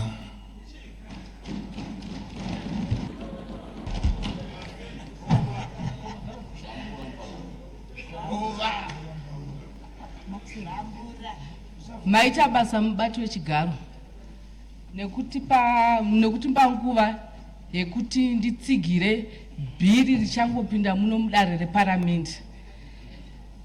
Ndisati ndadomodza zvandinoda kutaura, ndinoda kuti nditende president vedu vamunangagwa nebasa guru ravari kuita muno munyika.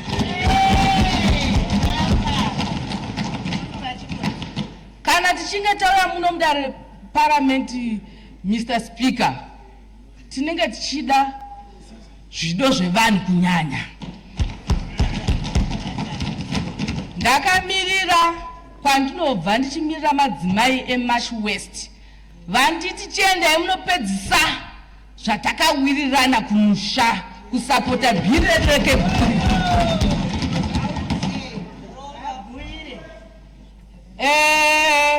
Mubati wechigaro hanzi dzokororo ine simba.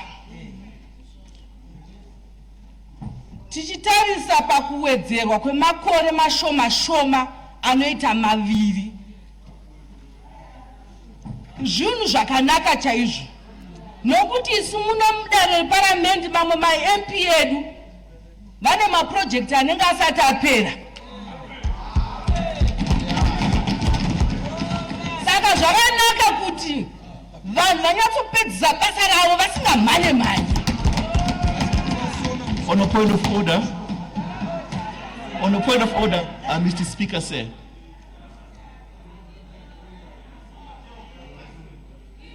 Order. Honorable Mateo, what is your point of order?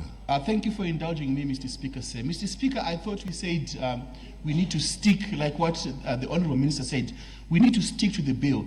This bill is, as they said, not about us per se. Now, when the Honorable Member rises and says we want to finish the projects that we were doing, we now wonder, is this bill about us or is it about fixing the Constitution? So the Honorable Member needs to stick to the bill, not what she is saying. Thank you. Order.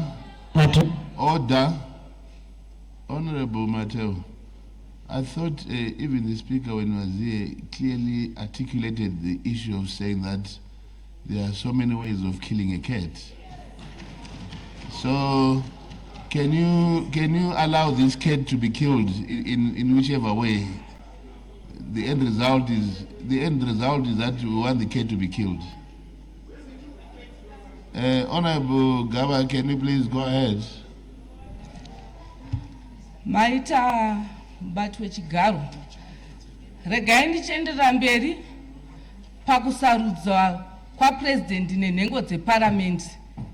Hapana chingatitadzise kuti tisarudze mutungamiriri wedu wenyika, sezvo tirisu muno mudare tinodzika mutemo, tisi tinokwanisa futi kubvisa President. Saka hapana chinotitadza kuti isusu tive tinovaisa pachigaro.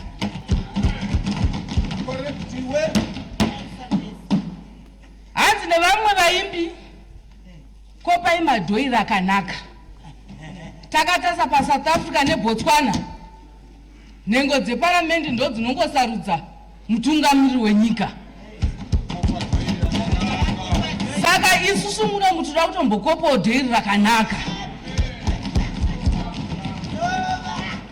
Mubati wechigaro, handizogari pasi ndisina kutsigira nyaya yedu yeGender Commission.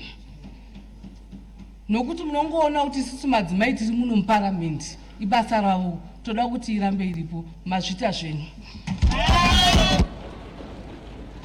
Thank you, Honorable Gaba. The next Honorable Member to take the floor is Honorable V. Moyo.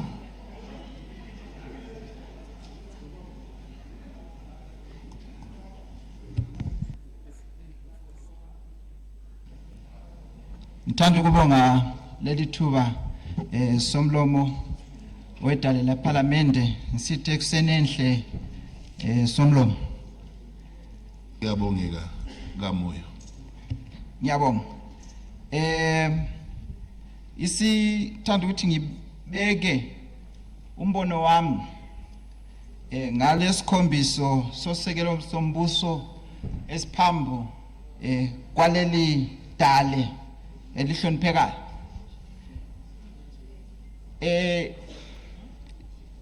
Isisekelo sombuso siyimthetho yokuvumelana indlela okubuswa ngayo.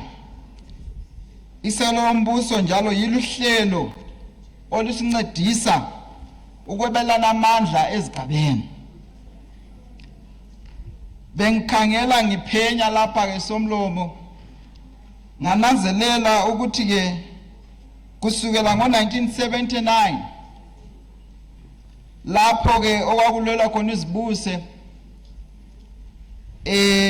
ngemva kwempilo kwahlalwa phansi ngamabandla ayekhona ngaleso sikhathi kwaxoxisana kwaba indlela yokuhlela indlela yokuzayabelana ngayo amandla kusiqondisa ukuthi ngo1979 kwahlala phansi kwadala isisekelo sombuso esasikhulumisana ngaleso sikhathi esasikiso ngo1987 somlomo omhlompekayo isizwe sasingamanga kuhle kukhona ingxabano kukhona ungaboni ngehlo elinye ngesikhathi ke eseground kwahlalwa phansi kwaba lendlela yokudinga indlela zokuphawula ukwabelana amandla indlela zokuphawula umbuso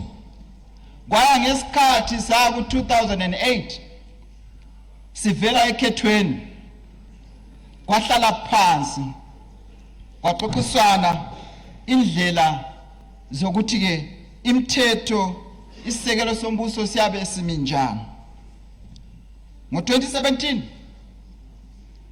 kwahlala phansi futhi amabandla ekhona la namhlanje thina simila njengabebandla eliphikisayo sikhona eParliament simele ke abantu ke abasithumayo sidinga indlela yokuthi sibe lendlela yokuphawula lokwabelana amandla la ngendlela esizaphatha ngayo ke uzibuse wethu ngiqhubekela phambili somlomo bengithi ngiyendlale lokho emfuna ukuthi ngikhulume ngakho ngizaqala ke ngendima yesibili ekhuluma ngodaba lokuthi ke ngubani ozasiphathela umsebenzi wokubhalisa laba ababe belesifiso sokuthi bayevota kumhlaba wonke jikelele kulendlela ezintathu ezinhle ezaphenywayo zananzelelwa ukuthi ziyasebenza nxa sidinga indlela zokubhalisa abantu ukuthi bavote indlela yokuqala indlela ke ethi khona ngemva kwesikhatshana kuyanikwa isikhathi abantu izakhamizi labahlali besizwe ukuthi bayebhalisa nxa befuna ukuthi bayevota eyesibili indlela yokuthi ke kuyabe kuhlala kubhaliswa ngaso sonke isikhathi indlela yesithathu eyiyo ke ungqongqoshe okhangeleke ngezomthetho lokugcinakala kwedala leParliament. Honorable members, can we lower our whispers, please? Both sides of the house, can you lower our whispers and allow the Honorable Moyo to be heard in silence? You may carry on. Nxa usomlomo ekhuluma mhlonitshwa Moyo uyahlala phansi uciche isidingo sakho andwana aqede nxa eseqedile ke useza kubiza susukuma uqhubekela phambili sungaqhubeka emhlonishwa Moyo. Uxolo somlomo ngiyavumela elikutshoyo bengisatsho ke indlela ke yesithathu yikunika ke ugatsha lukahulumende lolu ke oluphatheka ngokubhalisa ke ibhalisa ke abantu ukuzalwa kanye lokuhambisa kwamanye amazwe ugatsha njalo olubhalisa ngezokufa lolu mina ngibona ke kuyindlela efaneleyo kuba lula nxa kuyikuthi yilo ugatsha olungaphatheka ngalumsebenzi isizathu zami zimbili eyokuqala lapha ke engimele khona thina eWange West ikakhulu eFollows isikhathi esibona khona ke laba basebenza lumsebenzi kungesikhathi nxa sesiya eduze lama election. Lawa ke maofisi siwathola ewange okulikhulu kusukela lapho esihlala khona ukuthi siyenze lumsebenzi. So ngalindlela kuba lula ngoba sisebenzisa impahla kahulumende evele ikhona ebantwini.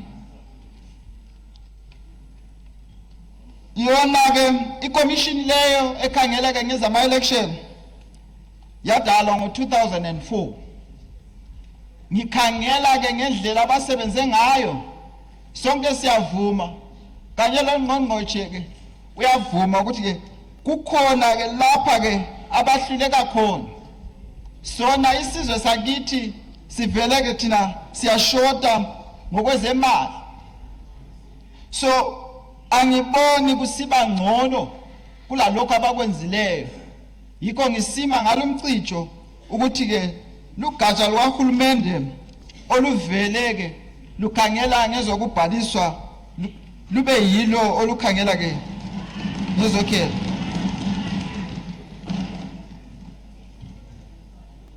Indima enye mfuna ukuthi ngikhulume ngayo indima ke yesithathu kusikhombiso ke sesekelo sombuso.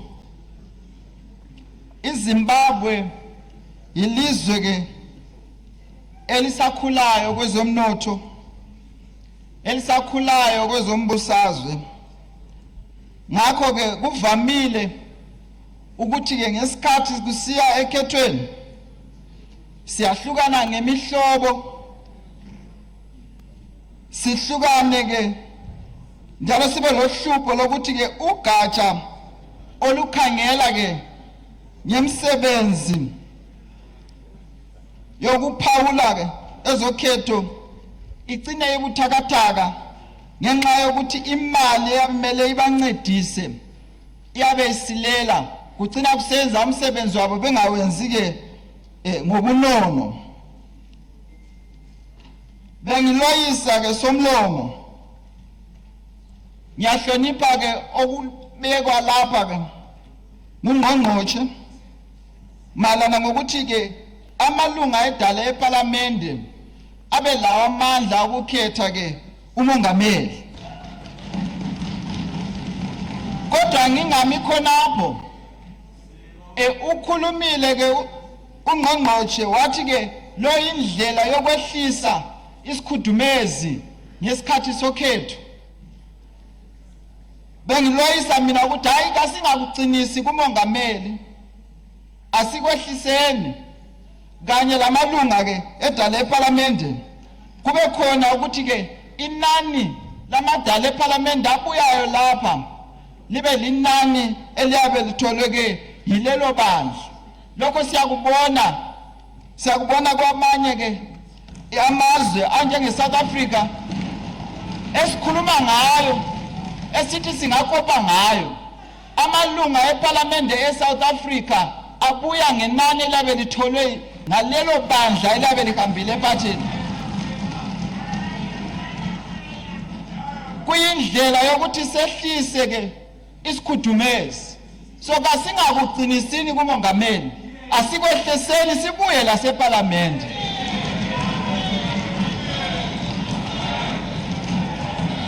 Order, honorable members. Order, honorable members. Order. I have an announcement to make. I wish to recognize the presence in the speakers gallery of teachers and pupils from Chovani Primary School in Chiredzi.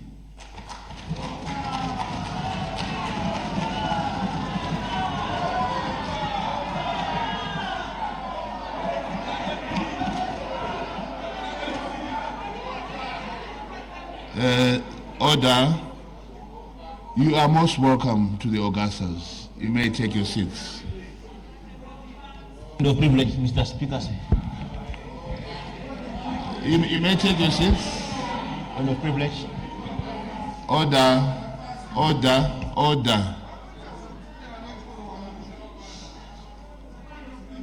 Order. Is it because you are from Chirezi, Honorable Magumire? Yes, what did you want to say? Lotenda mbato wechigaro. Dongo muresa no constituents kwangu wanapana.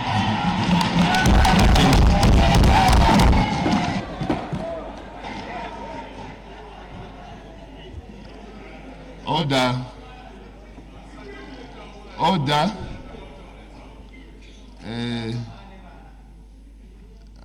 Ndofunga vazinzwa Honorable Makumire. Saka vachazotarisa kuti unoshanda sei pano nhasi. Honorable Moyo, please go ahead. Ngiyabonga somlomo ohloniphekayo. Ngiqhubeka ke ngizama ukugcizelela kumbono engilawo ngalindlela bengiyibalisa somlomo akula khetho kumbe ngesikiwa ngithi akula vote engabi ke lomsebenzi kusitsho ukuthi lalaba ke abalamabandla amancane abantu nxa bethe bakhetha balelalo ke ithuba lokuthi beze bezohlala endaweni lapha ke okuphawula imithetho njengaleyi behlale lemakhansilini obabe bekhangela ke ukuzibusa ke emadolobheni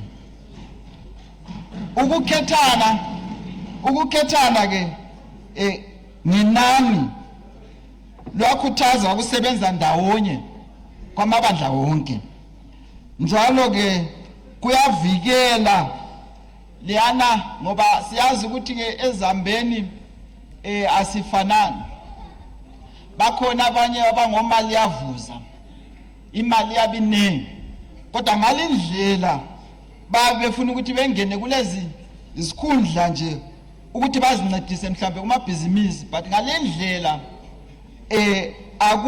akula nto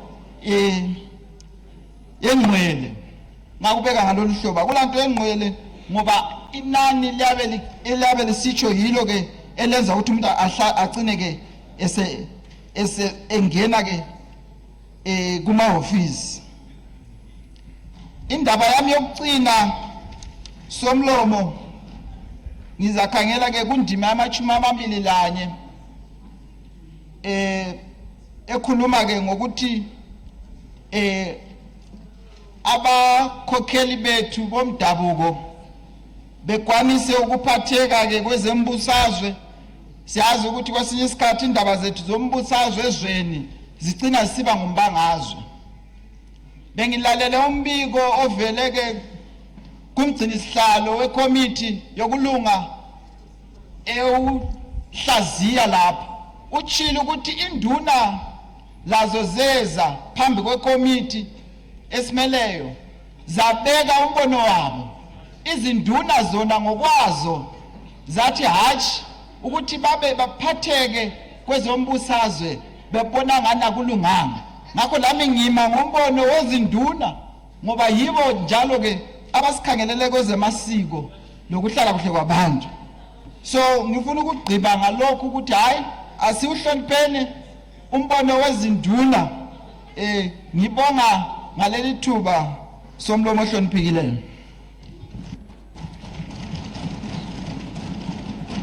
Siyabonga mhlonishwa Moyo ngokuyibeka icacile ngesintu sethu esigcweleyo khonokho siyakukhuthaza ukubana abantu bayale bekhuluma indimi zabo ngokupheleleyo ukwenzela ukubana sihlale silazo zingasiphunyuki wenze kuhle kaMoyo.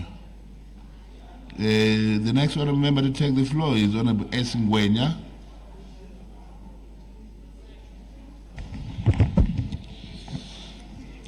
Thank you, Mr. Speaker, for giving me this opportunity to add my voice on this bill. Mr. Speaker, I rise on behalf of people of Okwe North, that is in Nembudzi, that is in Gumunyu, whom I represent, in support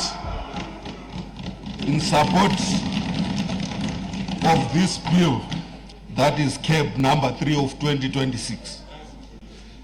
Section 141 and 328 of our Constitution place a duty on Parliament to consult people, then legislate. That duty has been fulfilled, Mr. Speaker. The people have spoken through irrefutable matrix submission, figures, and public hearings attendance reflect that. Both confirm one thing: Zimbabwe chose stability, continuity, and development. I therefore urge Parliament to pass this bill. Figures, Mr. Speaker, presented in this House prove that extensive consultations were done. The consultations, the constitutional test is consultation that was well done. The Justice, Legal and Parliamentary Affairs Committee confirmed that a total of 537,102 people were in support of the bill, and a meager 2,935 were against this bill. Mr. Speaker said, this figure of submissions is not tokenism. For context, it actually exceeds 5 rural districts combined in our country. Also, the 90-day window was real, and Zimbabweans used it to make their submissions.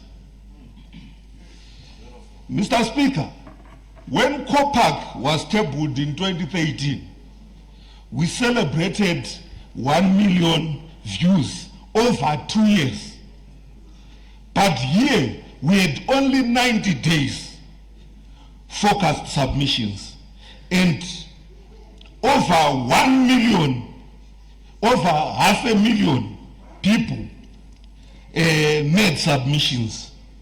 We have surpassed the figure that was in 2013, because it's just 90 days. We had people who are over 500,000 who made submission. That is meaningful participation. To ignore it is to ignore the Constitution.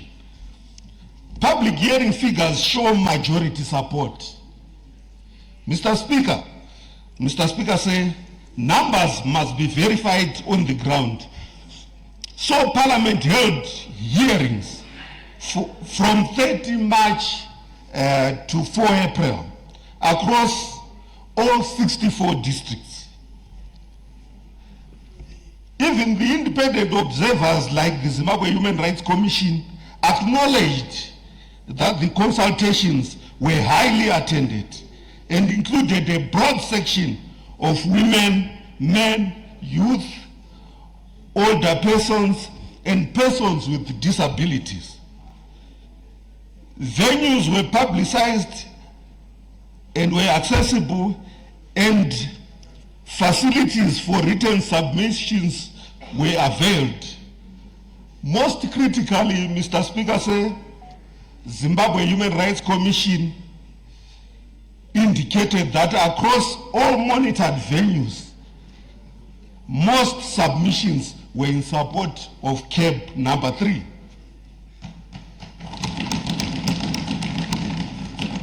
And to be particular, my district, that is Gokwe North, is an example where everyone supported the bill to continue progress until 2030. With these figures, Mr. Speaker, say, they indicate democracy. That is democracy at work, whereby democracy is majority rule, with minority rights protected. So the majority was heard and the minority was recorded. That is constitutional compliance.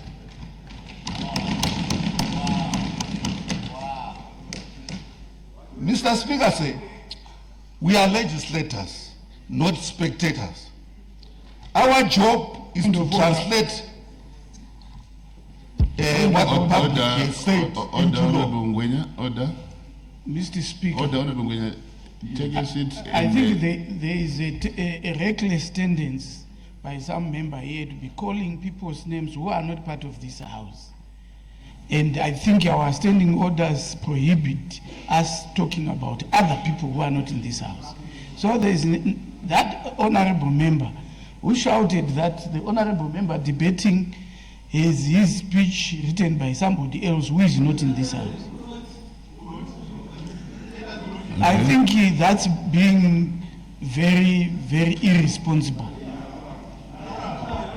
Thank you, Honorable Government Chief Whip. All the honorable members.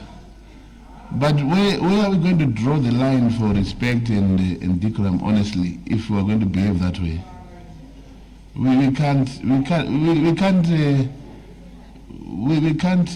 micromanage you as if we are managing pupils from Chovani Primary School in Chinezi. They are even quiet and orderly. No, we can't do that.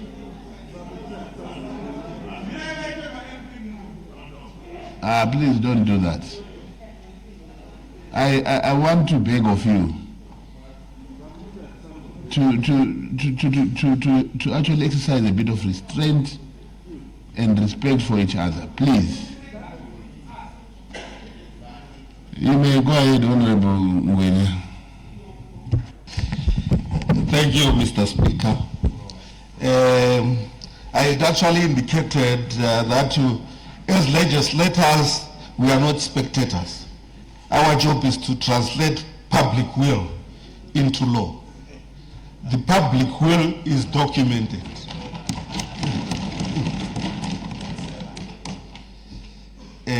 As I indicated, Mr. Speaker, that 470,170 submissions were received and were analyzed.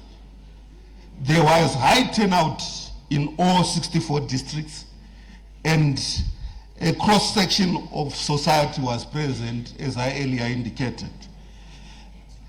The majority, as I said, were, as we all actually know, supported this bill, as also indicated by the Zimbabwe Human Rights Commission. And our people were clear in their message.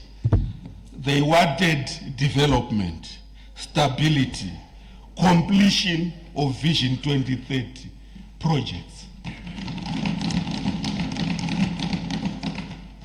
So, in essence, to reject CAP 3 is to reject over 500,000 representative Zimbabweans who represented all our people.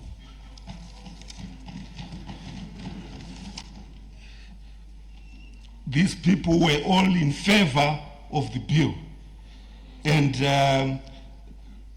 it complied with Section 328 of our Constitution.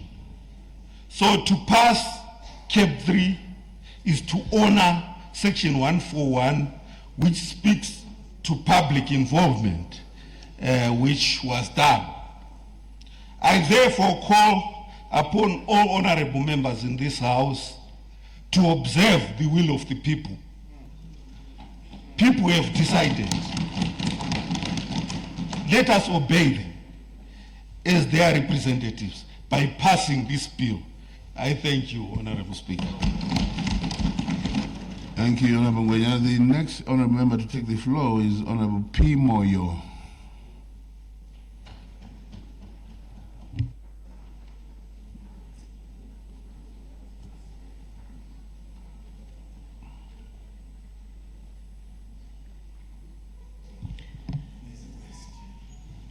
Thank you, Mr. Speaker. I rise to share my views and support of this very important bill. I represent Mwenezi West. My contribution will be in two parts. First, I will touch on clauses 2, 3, and 4. And secondly, I will make a contribution regarding the proposal to abolish the Zimbabwe Electoral Commission.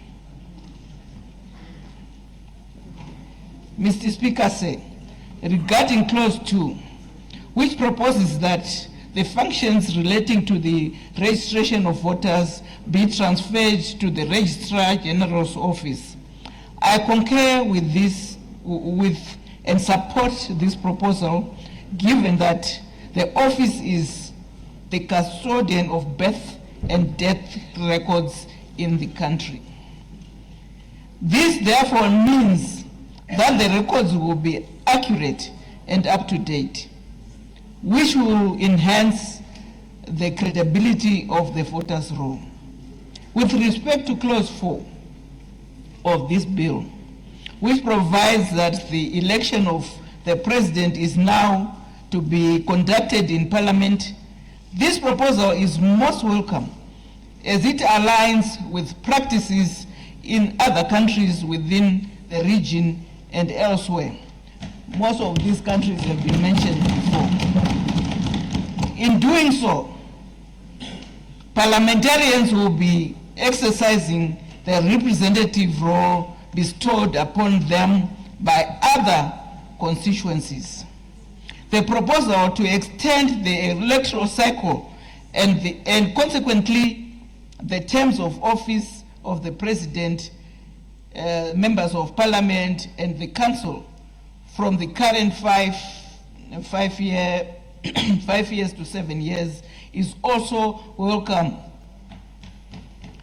Different countries have different electoral cycles and presidential terms and presidential terms. This proposal is particularly important in recognition of the various achievements that His Excellency the President E.D. Mnangagwa has registered within the relatively short period he has been in office. Granting him more time will ensure that the economy benefits further from his servant leadership, while at the same time creating greater space for the country to concentrate on development rather than being preoccupied with short and recurring electoral cycles. Mr. Speaker, I would like to take this opportunity to also add my voice regarding the proposal contained in this bill to abolish the Zimbabwe Gender Commission. I do so because history teaches us a simple but important lesson. Progress does not happen by accident.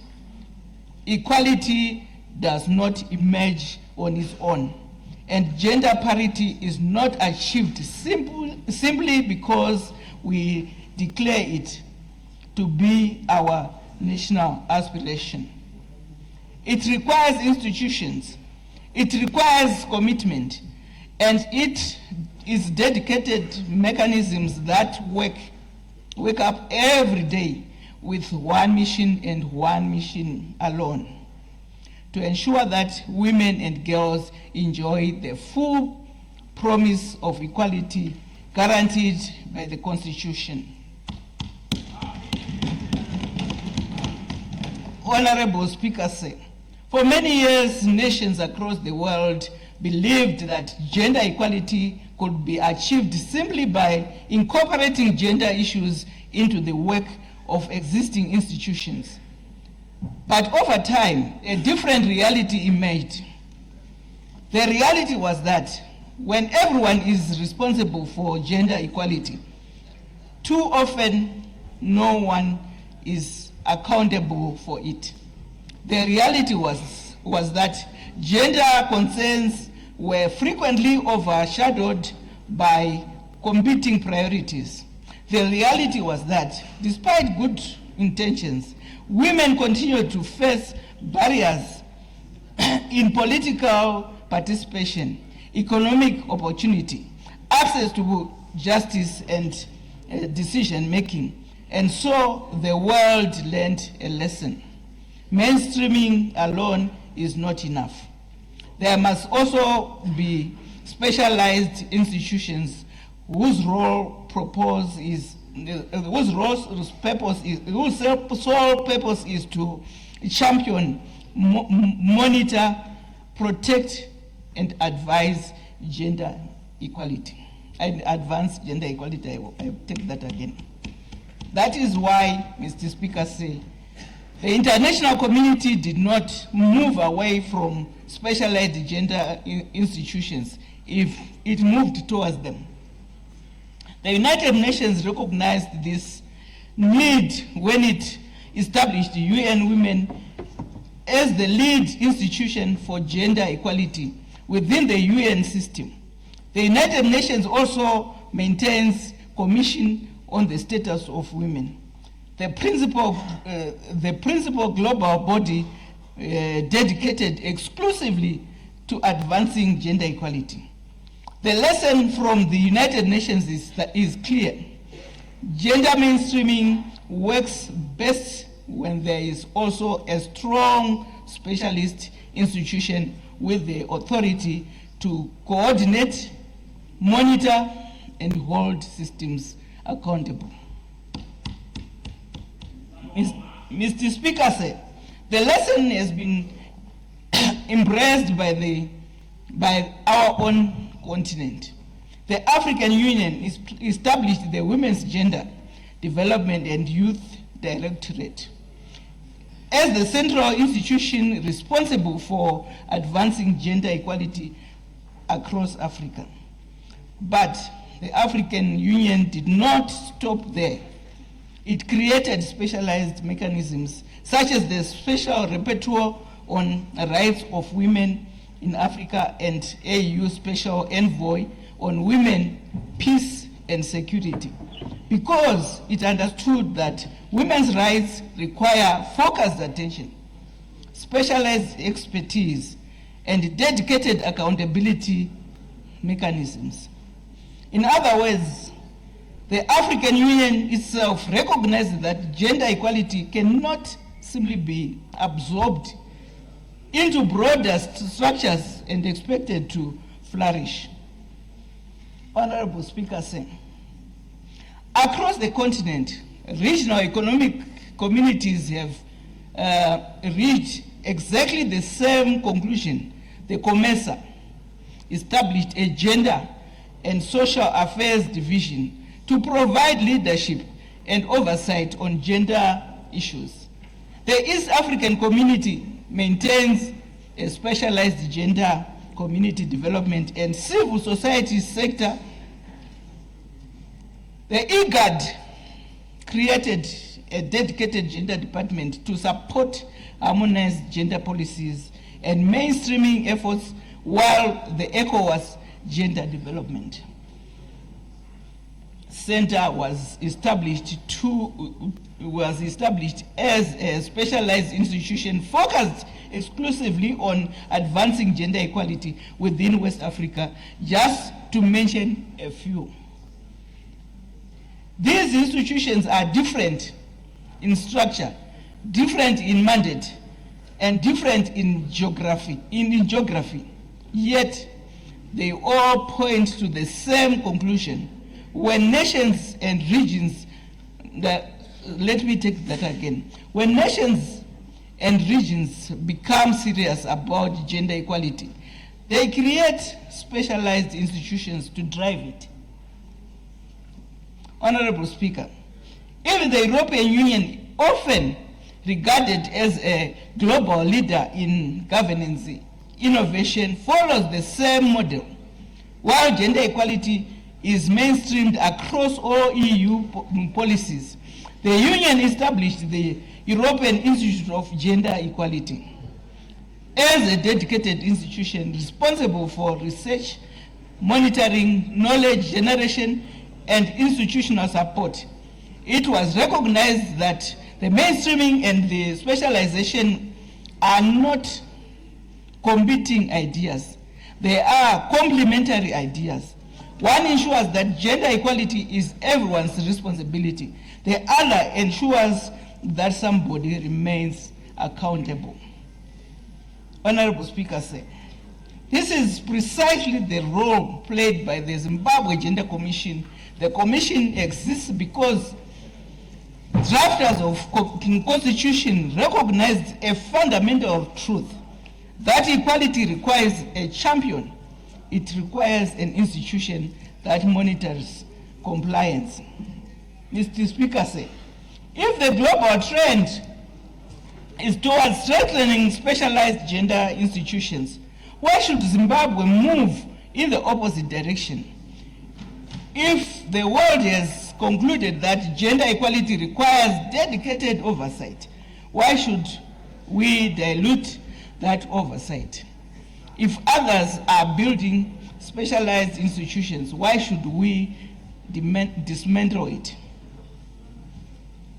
It is against this background, Honorable Speaker, that I respectfully urge this august House to uphold the continued existence of the Zimbabwe Gender Commission and reject any proposal that would abolish it.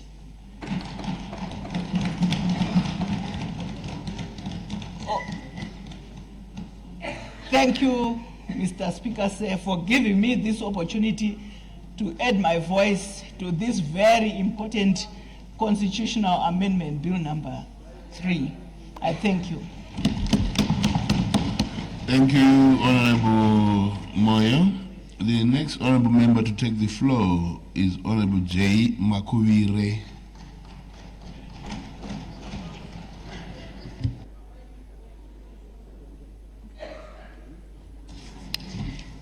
Makadi sachigaro.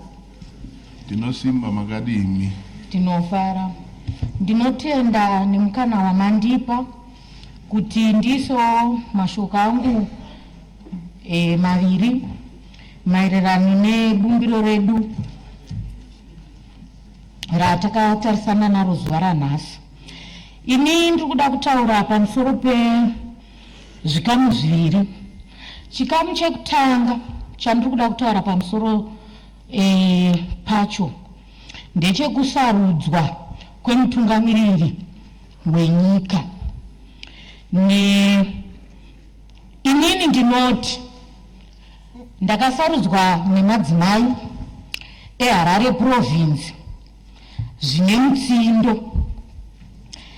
Ndobva ndataura navo zvekare pakatanga nyaya idzi, vakandituma ivo neshoko rekuti sezvo murimi watakasarudza, endai munotitaurira kuti imi sedare reparamende vatakasarudza tinokutumai zvekare kuti pachikamu chinotevera kana bumbiro iri razopinda tinofanira kuti imi muve vatauriri vedu, isu sevasarudzwi tobva tatumira tosarudza president vedu vachibva mudare reparamende.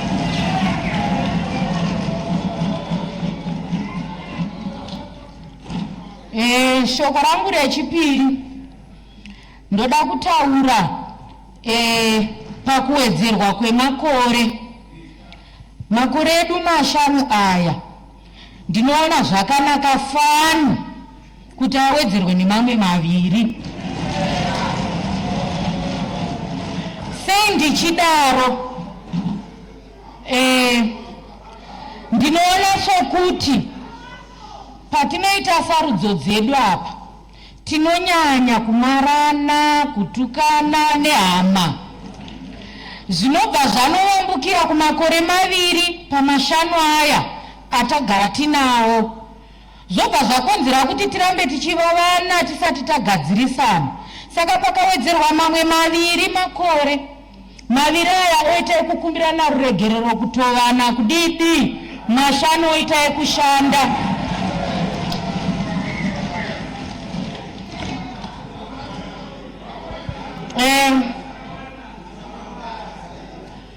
Toenda panyaya yemadzimambo. Ndinoona sokuti madzimambo edu ngatimbovapai nguva yokuti varambe vari mumusha vachitonga nyaya, vasingapindire munyaya dzematongerwo enyika. Nditenda sachigaro nekundipa mukana wakanaka kudai. Tinotenda. The next honorable member to take the floor is Honorable Tin Murira.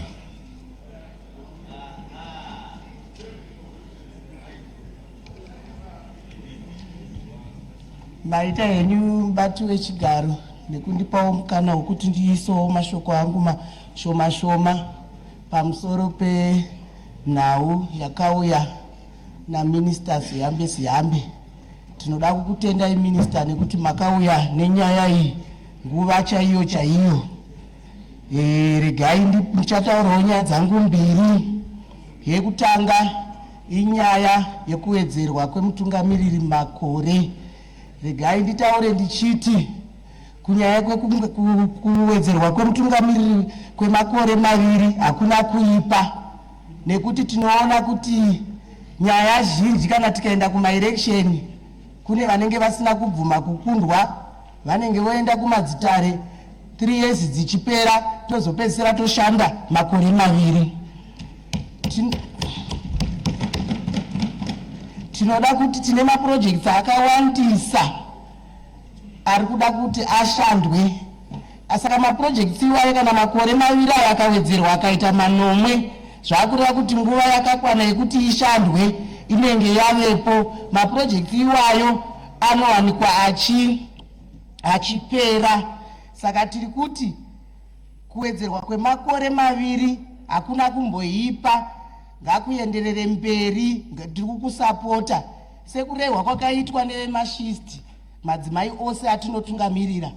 Patakatenderera vaingoti cab 3 bho zvekuti. Saka isu kana vaiti bho zvekuti tinotitadzisa kuti isusu titsigire kuti Amendment Bill iroro ngariendere mberi chii. Toda kuenda zvakare pamusoro pegender commission. Iyo yakanaka kai. Regai nditi handisi kushora kuti dzibatane human rights negender commission, asi tinoda kuti ipiwe nguva yekuti ishande yakazvimiririra. Muchindionawo ndiri pano kudai kuti ndigone kutaura kudai, kudzidziswa kane gender commission iyoyeyo tiri kuimbaiwa, tiri kupiwa simba semadzimai. Saka tiri kuti ngaimire yega, isasangane nehuman rights. Inotibatsira zvakare isu semadzimai nevanasikana nana baba nevanakomana. Ani munoziva kuti chero kumusha uko madzimai aita akarohwa aitadza kana kunoripota vachitya kuti ati kanoripota zvinonzi kudii. Asi nekuda kwekuburikidza negender commission yakatidzidzisa kuti kana uchinge warohwa enda unomhangara. Kunyange ana baba chaivo vakanga vakunyara kunomhangara kana vachinge varohwa, iko zvino vakutokwanisawo kuenda kunomhangara. Saka ndiri kuti cab 3 yakanaka zvekuti.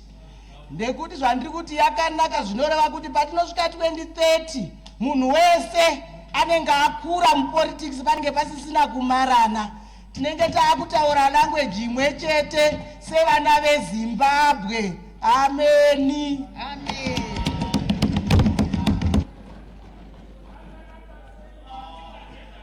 Thank you, Honorable Makovire. Honorable Murida, sorry. The next honorable member to take the floor is Honorable W. Jonga.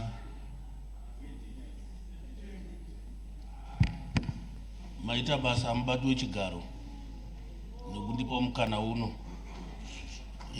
Chekutanga tinotanga neshoko rokuti nyika vanhu ndiyo nyika.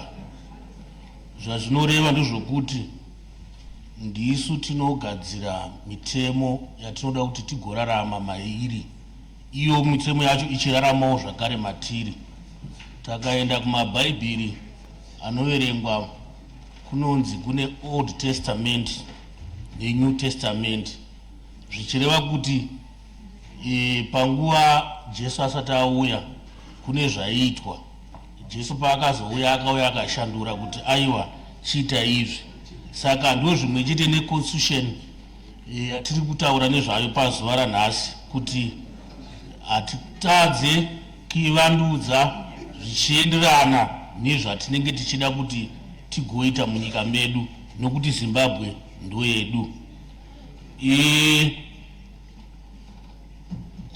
Constituency kwandinobva kuMount Arun West vakandituma neshoko rekuti endai munopedzisa basa pedu takaita kare pekutaura pfungwa dzedu dziri maringe nekuti ngapawedzerwe mukana mumakore 2 asi vakanga vatombopa chichemo kuti madi maita dziri 5 years. Ndakati ndichanoisa pfungwa dzacho kumberi, asi ndo chikumbiro chavanga vakaita nokuti vanga vari kuona mabasa ari kuitwa munyika neunyoro huri munyika muno kuti Zimbabwe ine peace, hatina mhirizhonga yatiri kusanganza nayo sezviri kuitika kune dzimwe nyika. Vari kutarisa zvakare mabasa ari kuitwa, paitaurwa nyaya yekunzi 33,000 boreholes dzinofanirwa kunge dzawanikwa. Ini kuconstituency kwandinobva kuMount Arun West vakasangana nerombo rakanaka. Ndine mawadzi anokwana kuita 11. Pamawadzi iwayo ose ari 11 hapana wadhi isina kukwanisa kuwana maVBU anogona kuita 4 kana 5. Kureva kuti vane tarisiro yekuti president vakaramba varipo, hurumende iripo yakaramba ichitonga, vane mukana zvakare wekuti villages akawanda anokwanisa kuwana maVBU, atoti village business unit, vanhu vachikwanisa kumwa mvura pamatepi. Takaenda pazvibhurani zviri kucherwa kuconstituency kwandinobva ndava nezvibhurani zvinosvika kuma35. Saka tarisiro yavo ndeyekuti tinogona kugumisa tasvika kana 100, kureva kuti dambudziko remvura hapana anenge achanwa mvura kana yemurwizi. Ini ndakata rombo rakanaka pane vanhu vakatenderera vachinzwa pfungwa dzevanhu vachitaura. Takaenda kunonzi kuPetchway, kune mumwe ainzi doctor akataura kuti election yekuno kuma Southern Africa kunoko inoita $47 pamunhu kana tichigadzira election. Kureva kuti kana muno tine vanhu vanoti vanosvika 6 million vari kuda kuvhota, takatarisa namba iyo inenge iri mari yakawanda yatinenge tatoshandisa panguva yekuti tiite election. Saka takapfuridzira zvedu kumberi kwemakore 2 kana 5 ari kudiwa nevanhu vekuconstituency kwangu. Aiwa, nyika yedu inenge yabudirira zvokuti matambudziko mazhinji tinenge tava kuita yokurota. Saka inini ndikuda kubata zvakare nyaya yevoters roll. Aiwa, hapana chakaipa kuti idzoserwe kwayakanga iri, nekuda kwokuti kune vakanga vangoitawo godo neshanje nokuvenga zita remunhu vasina kutarisa kukoshwa hwekuti anofanira kunge achichengeta makii yemota ndiani. Saka zvakaenda hazvo kwaregistrar, handioni pane chakaipa ipapo. Nyaya yemadzimambo, handioni pane chakaipa kuti madzimambo vange vachipindawo muno zvematongerwo enyika, nokuti vanhu vakangofananawo nesu. Saka vane kodzero dzekuvawo vanhu vanoitawo zvinonzwa munhu achida, nokuti zvakangofanana kuchechi kune vamwe vanhu vanoti ndinoda kupinda kuhamba kumwe ndinoda kupinda kwamugodhi, haarambidzwi. Saka madzimambo hatingavati ngavasapinde muno zvematongerwo enyika nokuti vane kodzero. Toenda panyaya yedelimitation, ichokwadi panofanira kunge paine commission, nokuti zvakaitwa panguva yanga takaenda kusarudzo, mamwe emawadzi anoratidza kuti ane kakumbunyikidzana karipo. saka pakange paine commission inongomirira nyaya yemiganhu vanonyatsa kuita basa ravo pasina kumhanya nokuti ndonenge ava basa ravo chairo ravanenge vachiita. Naiwayo mubati wechigaro ndinokutendai maita basa uyezve ndichitenda kuti vanhu vese vanga vakateerera mahonorables. Ndatenda. Tinotenda. The next honorable member to take the floor is Honorable N. Batista or Batista? Mazvita basa mubati wechigaro. Batista. Batista. Oh, Batista. Sorry, remember. Too much rain. Maita basa mubati wechigaro nemukana wamandipa. Ndasimuka kuti ndisewo pfungwa dzangu pamusoro penhaurwa yakaunzwa mudare rino naminista webandiko reJustice, Legal and Parliamentary Affairs, Cable 3.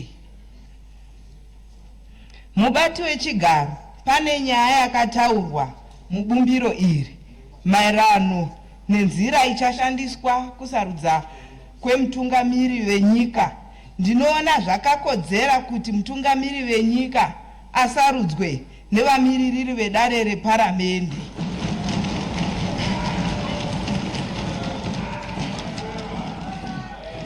Zvikonzero zvaita kuti nditi pfungwa iyi yakanaka ndezvekuti munguva inoitika sarudzo kunoitika mhirizhonga kupesana kwemapato ezvematongerwo enyika uye kushandiswa kwemari yakawanda yenyika.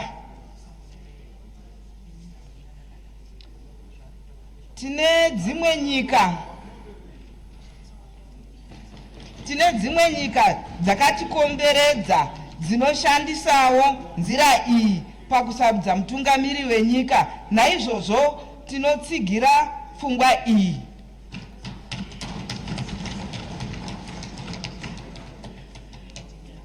Nditenderei mubati wechigaro kuti ndiende panyaya yemakore manomwe akataurwa ekuwedzera nguva yekutonga kubva kuna president, vamiririri vedare reparamende nemakanzuro. Pfungwa iyi yakanakira kuti urongwa hwehurumende hunopfuurira mberi. Pane kugara tichiita sarudzo mari yenyika ichipera.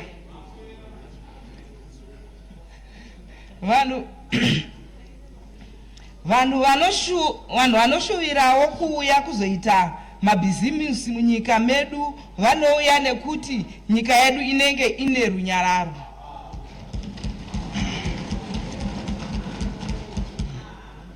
Ndisati ndagara mubati wechigaro ndakamirira madzimai eManicaland panhaurwa yeGender Commission.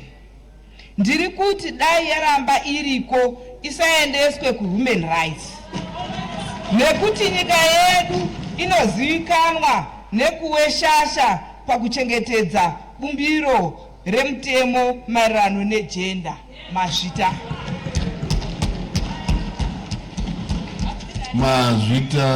Honorable Batista. The next honorable member to take the floor is Honorable A. Mahachi.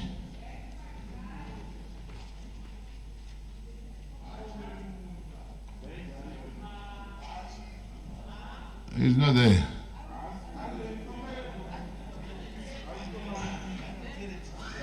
Right, the next honorable member to take the floor is Honorable Mudzingwa.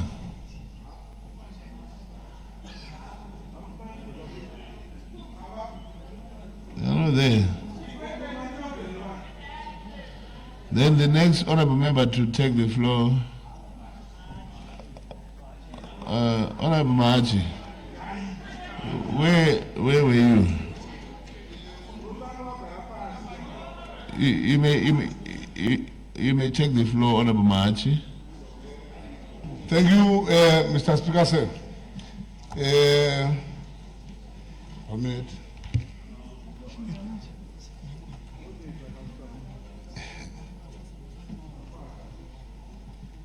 Okay. Thank you, Mr. Speaker, sir. Good afternoon, Mr. Speaker, sir. Good afternoon. Thank you, Mr.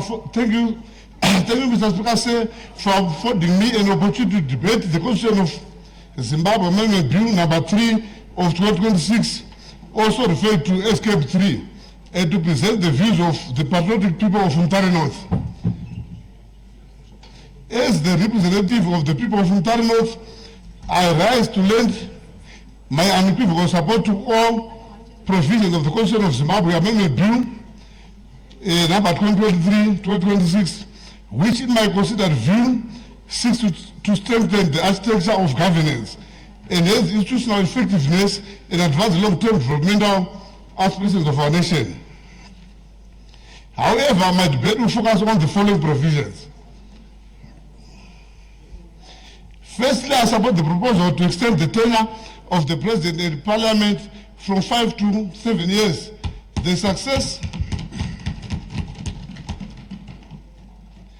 success of any developmental state is anchored upon policy certainty, continuity, and strategic consistency. National transformation cannot be fully realized within short political cycles, and often compel governments to divide attention between governance and recurring electoral processes. By extending the constitutional term of office, we create a more stable and predictable governance environment capable of sustaining long-term infrastructure development, industrialization, economic modernization, and social transformation programs. This amendment is therefore not merely about tenure. It is fundamentally about creating sufficient policy space for national development objectives to mature, consolidate, and yield measurable results. Secondly, I support the establishment of a dedicated Zimbabwe Electoral Delimitation Commission. Delimitation is one of the most technical and consequential processes within a democratic system, requiring specialized expertise in demography, cartography, population dynamics, and governance.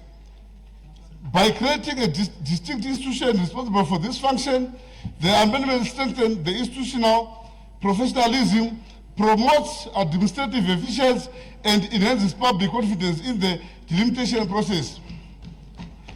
It reflects a progressive appreciation that specialized functions are best discharged by specialized institutions, thereby reinforcing integrity of our democratic framework. And thirdly, I support the provision of empowering the President to appoint 10 additional senators on the basis of professional skills, expertise, and competence. Contemporary governance challenges are increasingly complex, require informed legislative scrutiny. Parliament must therefore continuously draw the knowledge, experience, and technical acumen of accomplished professionals from diverse fields. The inclusion of distinguished experts within the Senate will enrich legislative discourse, strengthen oversight, improve policy formulation, and ensure national decision-making benefits from a wider spectrum of specialized knowledge. In this regard, the amendment represents an investment in legislative excellence evidenced by evidence-based governance. Fourthly, Mr. Speaker, I support the amendment expanding the jurisdiction of the Constitutional Court to hear matters involving points of law of general importance. In every mature constitutional democracy, apex courts serve not only as guardians of constitutional interpretation, but also as custodians of legal certainty and jurisprudential development.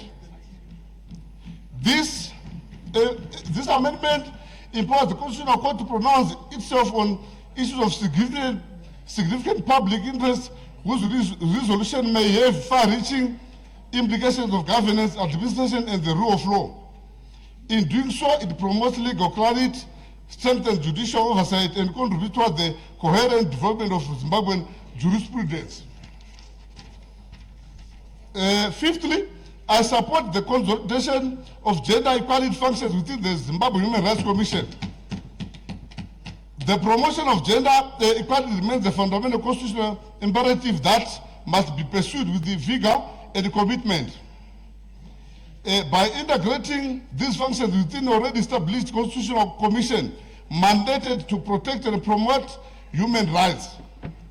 The amendment seeks to enhance institutional coordination, reduce duplication of mandates, and optimize the utilization of public resources. More importantly, it reinforces the principle that gender rights are human rights and deserve protection within a comprehensive integrated human rights framework. At its core, a constitution must not only safeguard democratic principles, but also equip the state with institutional capacity, stability, and foresight necessary to respond to the evolving aspirations of its people. The provisions I have supported today are directed towards strengthening governance institutions, enhancing policy continuity, broadening legislative expertise, and improving the efficiency of constitutional administration. They speak to a vision of modern and resilient, and development-oriented state capable of delivering tangible outcomes for present and future generations. As we advance towards the attainment of Vision 2030 and beyond, it is incumbent upon us to ensure that our constitutional framework remains responsive to national realities and supportive of sustainable development. Accordingly, I submit that these amendments represent a progressive refinement of our government's architecture and a strategic investment in Zimbabwe's long-term stability, prosperity, constitutional maturity. With those remarks, Mr. Speaker, say, I support the bill. Thank you. Thank you. Is Honorable Mudzingwa in the house now? Honorable Mudzingwa? Oh, okay. So the next honorable member to take the floor is Honorable Elmangwa. Mr. Speaker, sir, thank you for the opportunity, well deserved. Indeed, I come as a representative of the people of Chinhoyi, and the people of Chinhoyi indeed did not mince their words.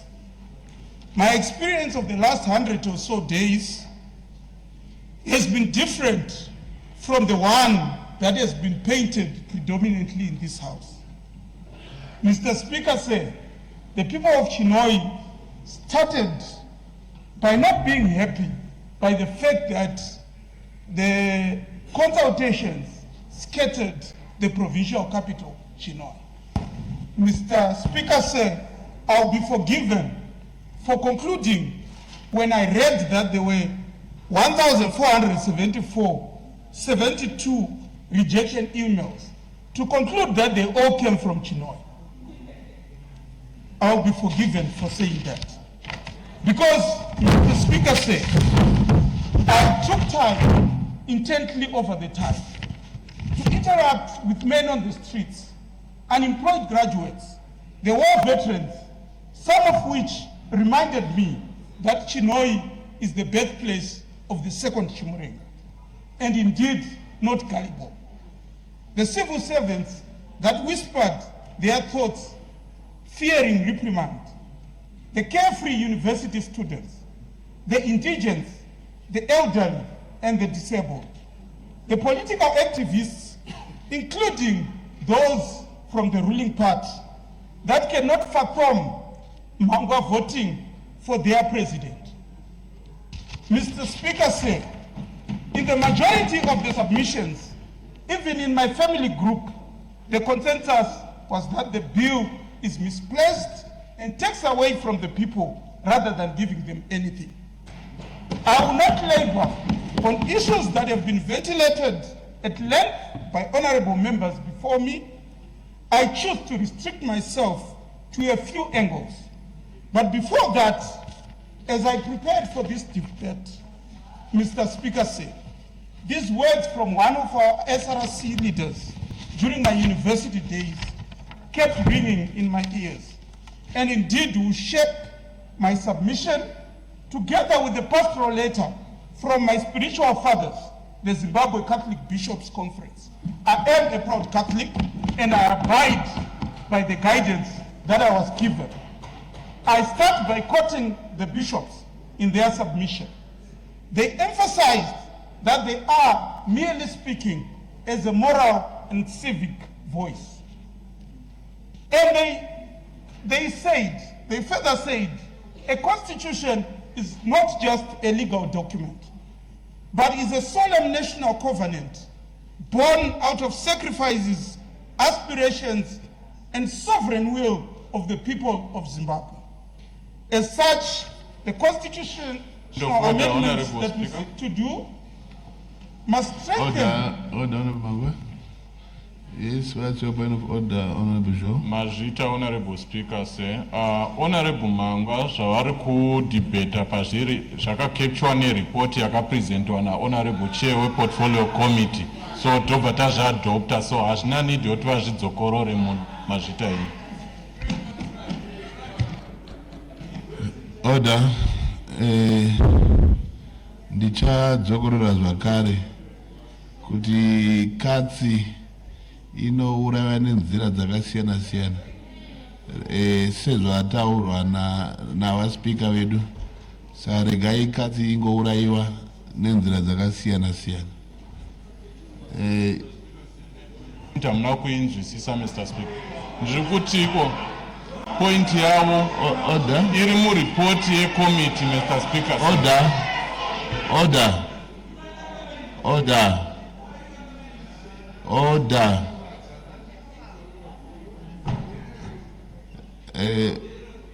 I've already made a ruling. You may go ahead, Honorable Mangwa.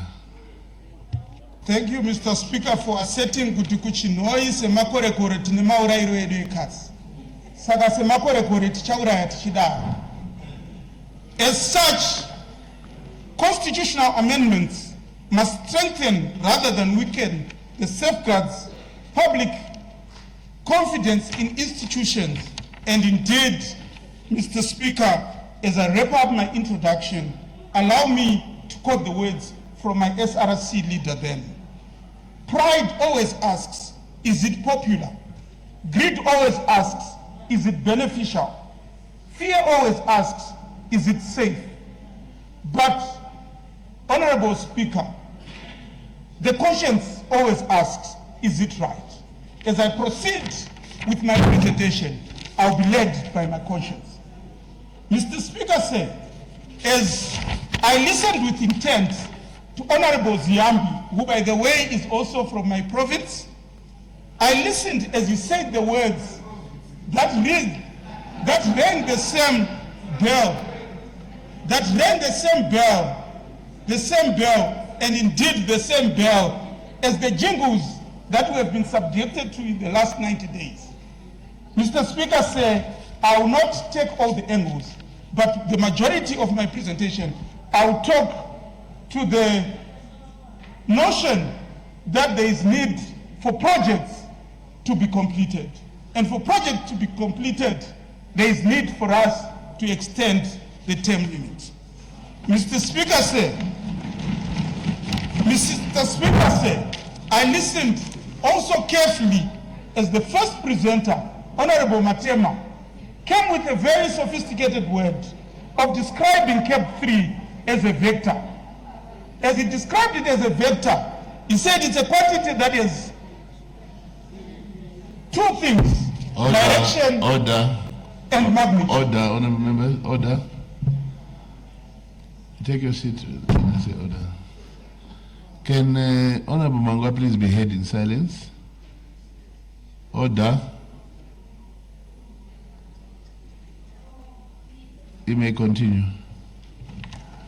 When Honorable Matema presented, he gave me indeed my eureka moment. I heard him speak of CAP 3 being akin to a vector. A vector, he started very well by saying it has two components, direction and magnitude. And indeed, this passes the test of science and engineering. Indeed, vectors have direction and they have magnitude. But as he proceeded, he then made a not so scientific postulation, Mr. Speaker, saying what matters is the direction. The magnitude does not matter. Mr. Speaker, as I present, I'm presenting it that the direction he speaks to is already specified in our Constitution. When the President is elected, when I'm elected as a member of Parliament, it's already known, Mr. Speaker, that I have 5 years as a President, I have 5 years as a member of Parliament. Mr. Speaker, the direction is known. The President should develop Zimbabwe from when he took it to when he will return it to the next person. It is known, Mr. Speaker. So there is no need for us to worry about the direction. But, Mr. Speaker, what determined today whether I was going to be presenting this debate or not was the time that I left Chinhoyi and the speed with which I traveled to come to this august house. Mr. Speaker, this is the magnitude. You cannot ignore the magnitude. Mr. Speaker, there is a dangerous precedent that is being set by this house that term limits are elastic. Mr. Speaker, I will proffer my departure in the direction that I have said. Allow me to caution as an engineer of the dangerous trajectory we are about to take. One excuse that has been widely used for extending the term indeed has been projects. Before I do that, I want to state it on record that the people of Chinhoyi I interacted with were adamant that whatever change you want to bring, please give us a referendum to put our views plainly. They are clear in terms of the duration of my term and that of the President, which they say should end in 2028. If we need a new mandate, we need to go back to them. They still want to directly vote for their President. Mr. Speaker, projects by their nature, they never have the same duration. One project lasts a month, another lasts 2 months, one lasts 5 years, the other lasts 25 years. Mr. Speaker, without a baseline of the common developmental project's length, there is no need to put an extension that has no correlation to the projects that we should achieve. Mr. Speaker, yes, for any project, indeed, the politicians, particularly the term of office, sets the clock for the project implementation.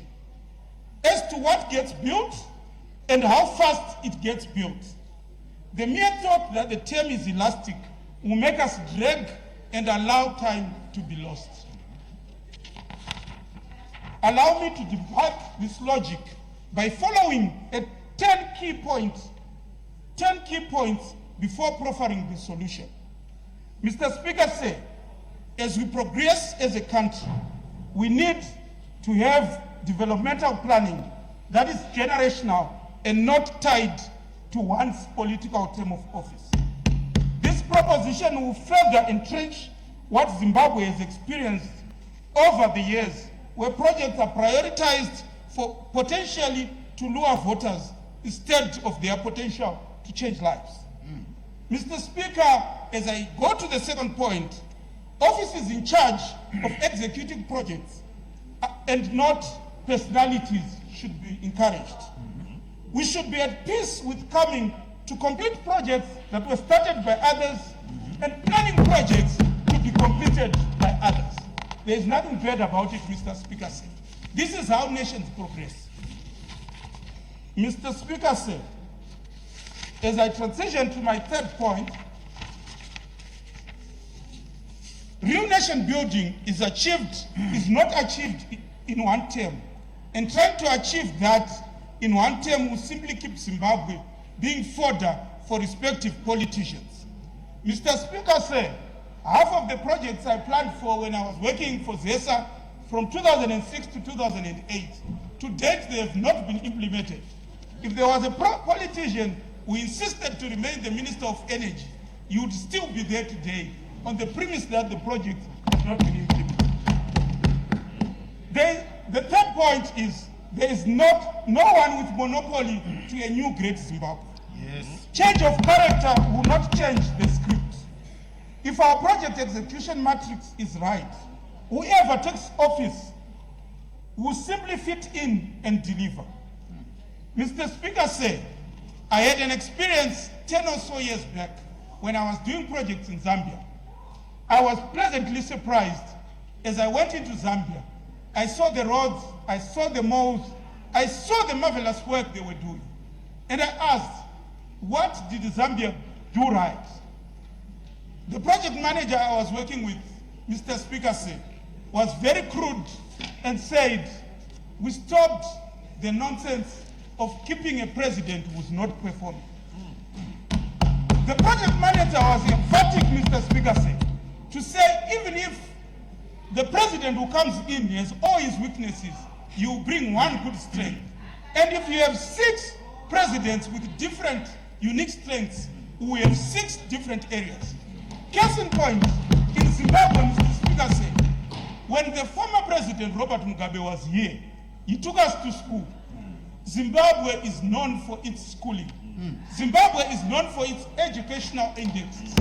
Mr. Speaker said, we should not be encouraging people staying beyond what is necessary in office if we want Zimbabwe.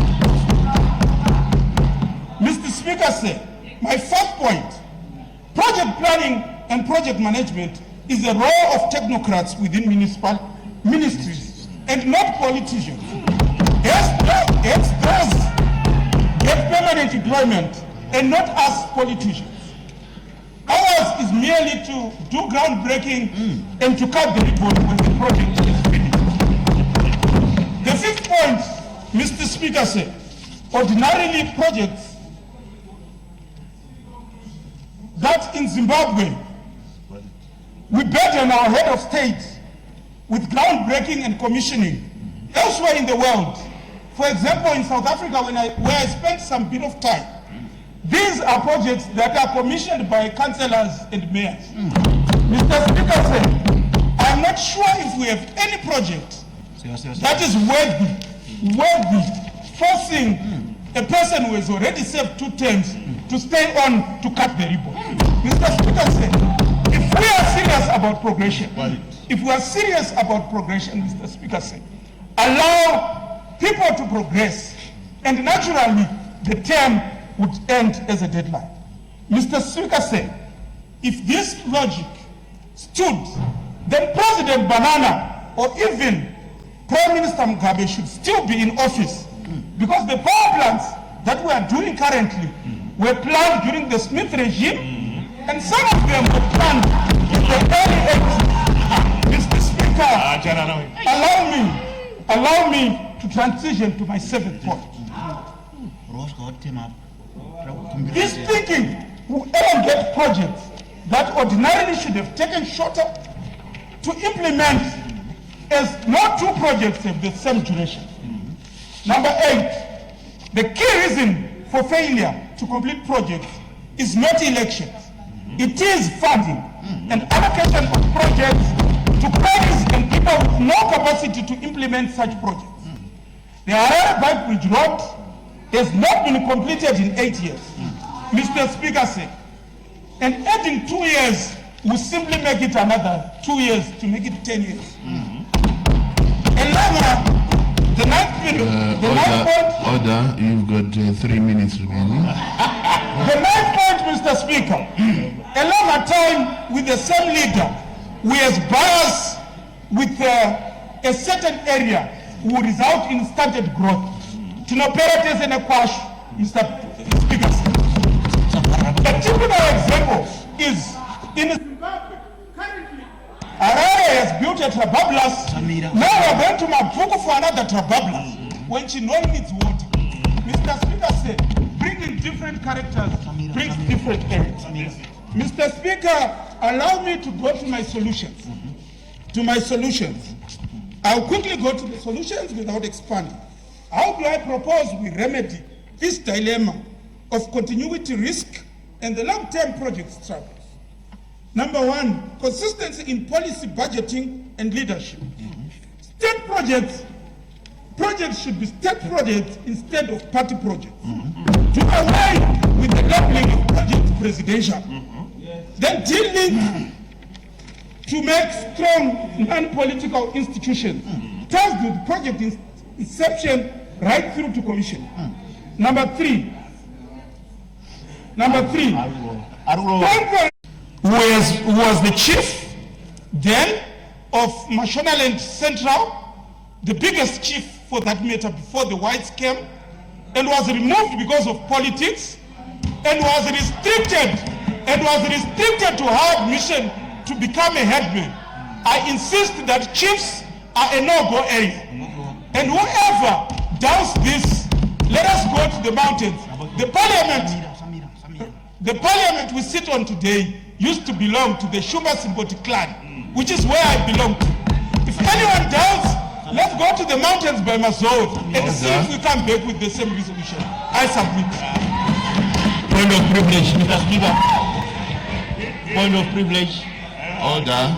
I have a point of privilege. Yes, what's your point?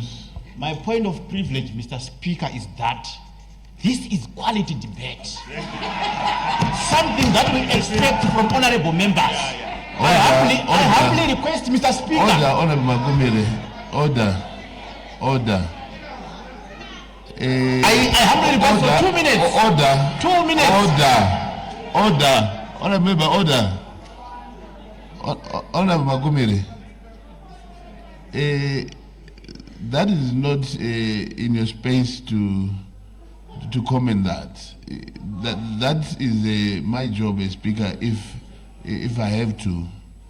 So don't use up my powers here. Thank you. No, you can't talk about privilege yangu yanga ile kukumbira nguwa ndazoresha yangu pakuti ndati this is quality. Kana ndaresha ipapo zvakanaka izvi sorry. Asi ndati sorry mubati wechigaro kana ndaresha kuti zvakanaka zvaitarwa apa navava. Ndakumbira kuti dai mavawedzerawo 5 minutes mubati wechigaro. Nyaya dzakanakira nyika dzavari kurova idzi ndatenda.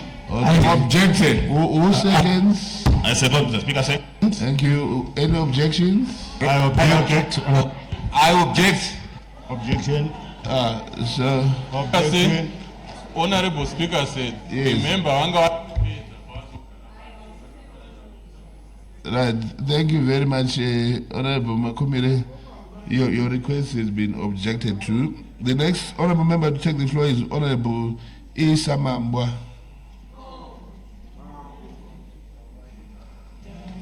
Maita basa mubato chigaro nekundipa mukana uno uyu ende ndafara stereki nekuti ndaona honorable wabva kutaura wambobata nyaya yemadzimambo. Kana ukaibata uchiudziwa unobata zvisiri izvo, bata uchibva mumba yacho utaurirwe chokwadi. Regai nditange nekutenda minista wedu vaziyambe nekuisa amendment bill iri munomu kuti tibate. Regai nditange kubata Mr. Speaker, ini ndinobva kukwekwe, constituency yangu iri Zhombe. Kwekwe ine ma MP aya andichataura panapa. Zvandiri kutaurira Mr. Speaker, ndiri kutaura kuti mubati wechigaro munhu wese tive tiri pamwe chete. Ina honorable Nyevera, ina honorable July Moyo, ina honorable Chokurama, ina honorable Tobayiwa, ina honorable Madzivanyika, ina honorable Samamba. Ndataura mashoko aya nechikonzero chekuti patakaungana takaungana tiri pamwe chete tose. Vanhu vedu 36 takadaiwo vakaungana pamwe chete.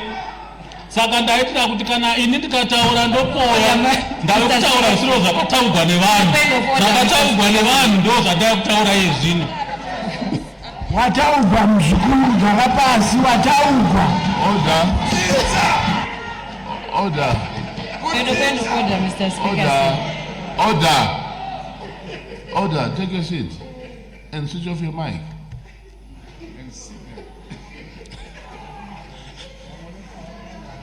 Saka. On a point of order, Mr. Speaker. Order, Honorable Samamba. Order, Honorable Samamba. Thank you, Mr. Speaker. Order, Honorable Madzwaniga. Please take your seat. Honorable Tobayo, were you standing on a point of order? Mr. Speaker, sir. Yes. Ndinoda kutenda mambo wangu vanogara kuzhombe vataura zvakanaka nenhau yekwekwe, asi pavahotsanangura mazita ema-MPs ndofunga ipapo ndakajambwa nechikepe ndandisipowo pavanhu vavatauraiwa pakagavhwa zvakagavhwa vekwa Order. maita basa nekundichengetedza. Ndanoda kutaura kuti vemangu mandinobva ndakasandaona hwaro hwacho hwataugwa namambo hwavakataura. Ndinotenda nekuti ndimambo vanotifukidzira tose, asi mumusha mangu zvanga zvisati zvasvika. Maita basa mubato wechigaro. Ndinotenda. Ndofunga pamwe ndosaka vasina kudoma zita renyu nekuti vanga vasina kusvika kwenyu.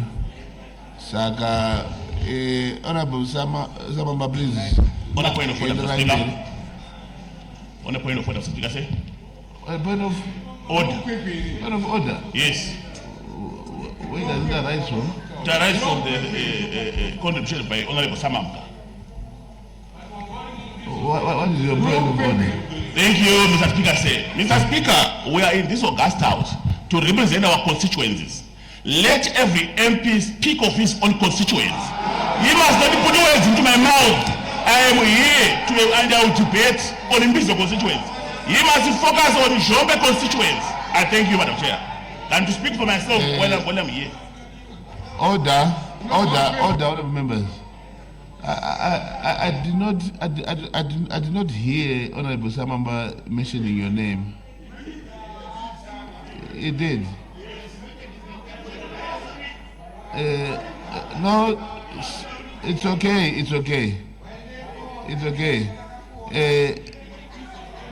Order. I think Honorable Samamba probably is speaking from the truth of the matter of what happened at that occasion. Honorable Samamba, please carry on. Maita mubato wechigaro nekuti defender. Asi regai nditi ini ndobva kuzhombe asi zvinhu zvakaitirwa mukwekwe ndo makaungana vanhu vese. Saka kana voramba havo vanenge vachiramba muno, asi tose ina hakuna vanhu vakaungana kuzhombe, vanhu vakaungana mukwekwe. Mubato wechigaro. Saka ndikutaura zvekwekwe. On a point of order, Mr. Speaker.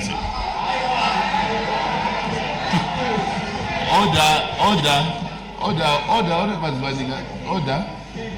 You are going. Your name is here on the list.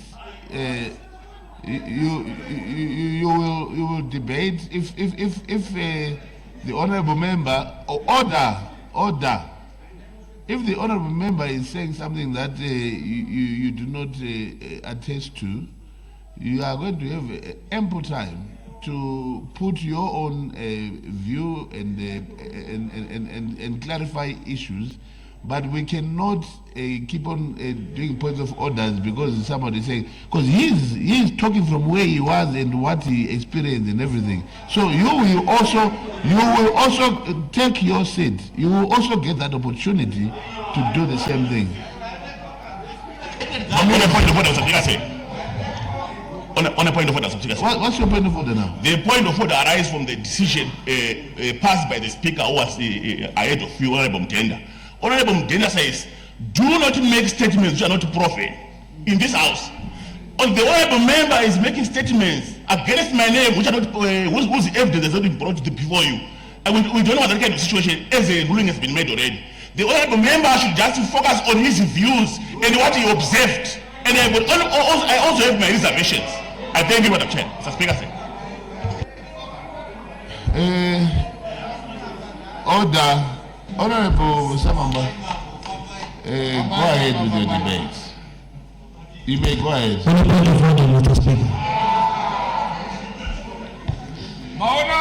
On a point of order, Mr. Speaker. There's no point of order because the other member is not saying. On a point of privilege. On a point of privilege, Mr. Speaker. What's your point of privilege? Thank you, Mr. Speaker.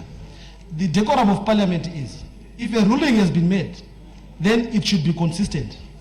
Honorable Mdenda, the Speaker of Parliament, made a ruling when Honorable Chigumbu was debating, and he made it to the effect that if someone brings a statement that's not substantiated, it should be withdrawn.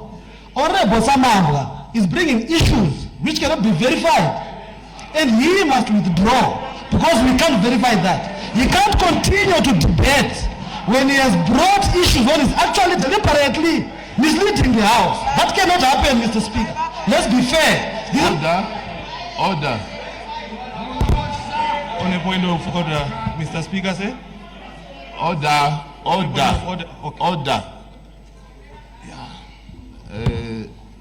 Honorable Mavud, I am the chair at the moment, and I made a ruling. Honorable Zamamba, you may go ahead. Tinotenda bato wechigaro. Regai nditende. Tese tinobva kukwekwe ndotenda nevanhu vevamwe vakauya vaivepo. Point of clarity, Honorable Speaker. Point of clarity. Honorable Jigumbu, please take your seat. I want clarity, Honorable Please Speaker. take your seat, Honorable Jigumbu. I want clarity. Please take your seat. Honorable Jigumbu, please take your seat. Go ahead, Honorable Samamba. Tinotenda bato wechigaro. Regai nditange kubata nyaya yemadzimambo first. Kuti vanofanira kupinda mune zvematongegwe enyika. Bato wechigaro. Vagara varimo madzimambo mune zvematongegwe enyika, asi kuti vanga varimo vakatovanzwa. Ini nekuti ukaona munhu mubato wechigaro. Point of order, Honorable Speaker. Point of order, Honorable Speaker. What is your point of order, Honorable Jigumbu?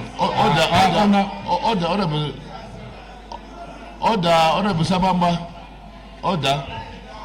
Take your seat. Order. Yes. What is your point of order? Ndiri kuti mashoko avasamambwa haasi echokwadi. Madzimambo haasi mupolitics.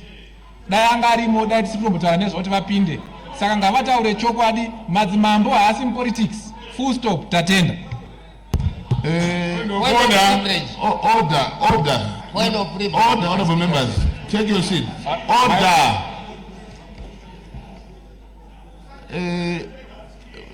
Honorable Chigumbu, if I understood Honorable Samamba's connotations properly, he said the chiefs, like anybody else, are voters. So somehow they are into politics. So you need to understand that very well. And besides, like I said, and I'll keep on saying it again, there are so many ways of killing these cats.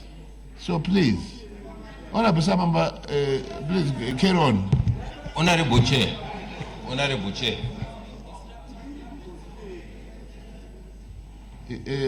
Samamba, yes, Honorable Karigoga. Mazvita, Honorable Chair. Zita ramanyanyotaura kana kuti izwi ramanyanyodoma nhasi order. Rechituru racho ndi Honorable Chigumbu. Honorable Speaker, since morning, Honorable Chigumbu is disturbing our work here. Imboita plan now. Point of privilege. Point of privilege. Order. Point of privilege, Honorable Speaker. Order. Honorable members, if you read this book, it will guide you on how you ought to behave in this house. And if by any reason the chair, the speaker, believes that we are being disorderly on purpose, the book actually prescribes that the speaker must chuck you out of the house.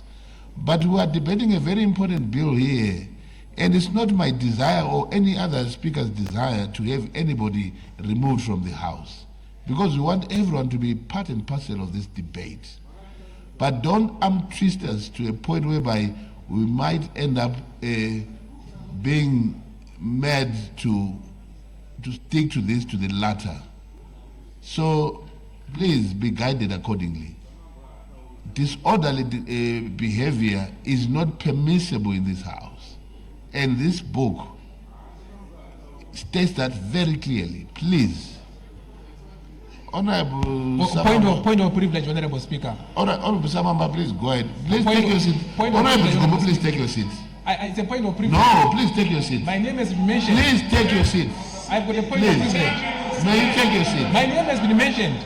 I'm saying. Honorable Gombo, please take your seat. It's a point of. No, a point of order of what? On a point of order, Honorable Gombo, I'm saying point of privilege. when I make a ruling, you cannot make a point of order from that. Please take your seat. Please. Honorable Samamba, please go ahead. Tinotenda mubato wechigaro. Panga ndibatanye madzimambo mubato wechigaro.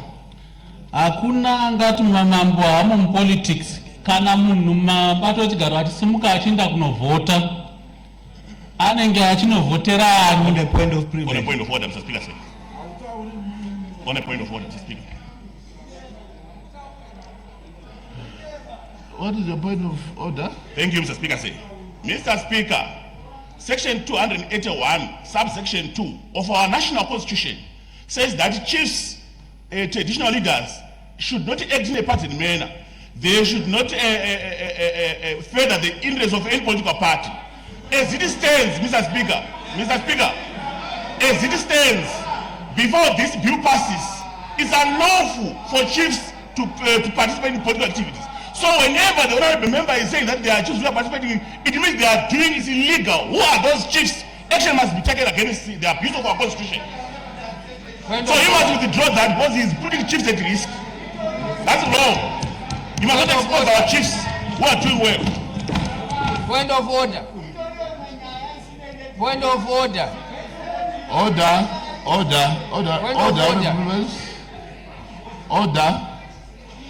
Honorable members, order.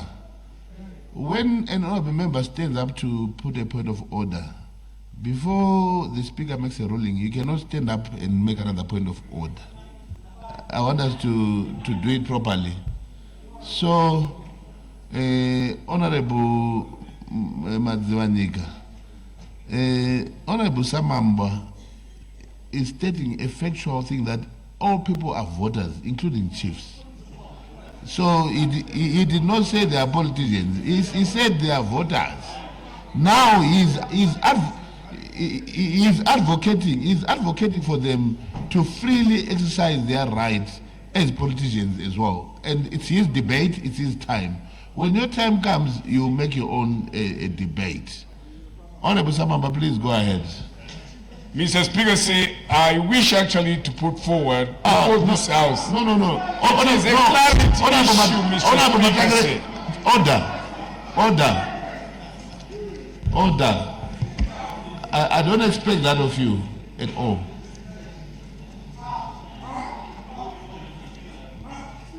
House is automatically adjourned, Mr. Speaker. It's 1 o'clock. Thank you. Honorable Samamba, please go ahead. Maita basa mubato wechigaro. No. Mr. Speaker, Point of order. pane chindishamisa chamasiya chichiitwa na chairperson veMines Committee avangadaiso kuna honorable speaker. Zvinodzidzisei kwatiri, zvinorevei muhouse muno, havagoni kudai kuna tosiya vakadaro. Iwe ndiuri kudaro. Ndo vanhu vakavhotera here president ivava. Order. Aiwa. Awa ndofunga honorable Matangire vakachirwa nhunzi yakachifura.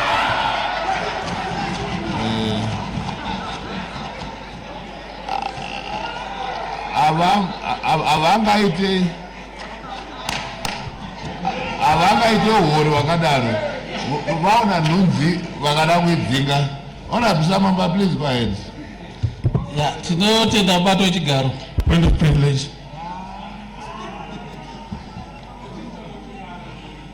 Honorable Samamba, take your seat. Take your seat, Honorable Samamba. Point of privilege. Yes. What is your point of privilege? Ndinotenda mubato wechigaro nekunipa mukana uno. Nguva yavasamambwa tichitarisa panhombo dzedu pano zvinoratidza kuti yakwana. Tamira vachidhibheta kwenguva yakatirebesei. Ndinotenda.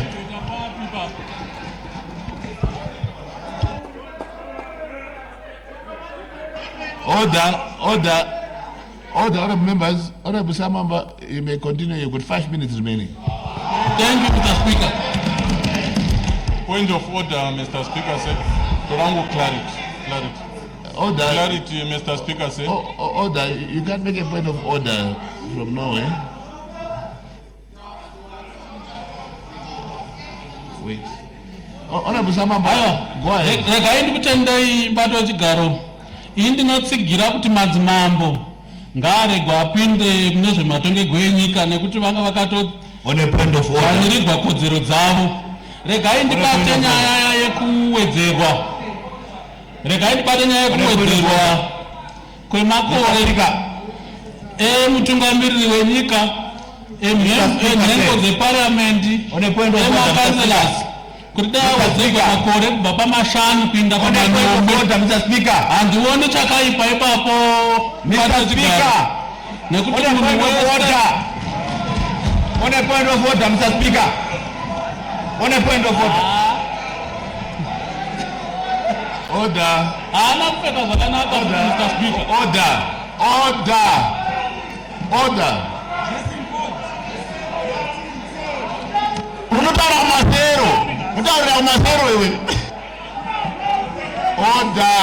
Order.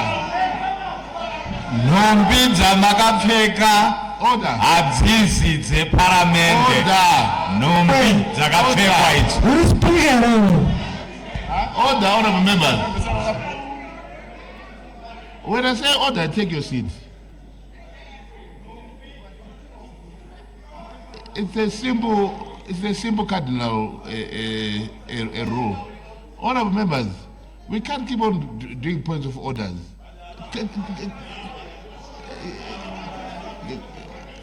Hello, order. I know that point of orders are allowed, but I'm saying, as honorable members, honestly, are we going to keep on interrupting someone from speaking? What is your point of order? Mazvita mubato wechigaro ina anambotaura. Mubato wechigaro. Mubato wechigaro. Mashoko. Hembe dzakapfeka idzo, hembe dzakapfeka tarisaya. Mubato wechigaro. Yes. Mashoko ari kutaurwa na Honorable Samambwa taida kuti vagadzirise nyaya iri muconstitution yavari kutyora. Constitution inotaura iyo kuti madzimambo they are part of my judges. Ndo wane yatinoti kangaroo court. Havasi ma politicians. Ipapo ndo padada kuti vagadzirise ipapo mazvita. Order. I thought I made a ruling on that and you're coming on a point of, and yet you are a learned colleague. You are out of order. You are out of order. Honorable Samamba. Order, Honorable Samamba. Honorable Government Chief Whip. Honorable Speaker, I think if you followed Honorable Samambwa since he started debating, he has not completed even 3 statements. Yeah. Meaning, if we are going to reduce his time because you have some big mouth somewhere, it will not help. If they continue making noise without allowing to debate, we are prepared to sit in this house until he has been given time to debate.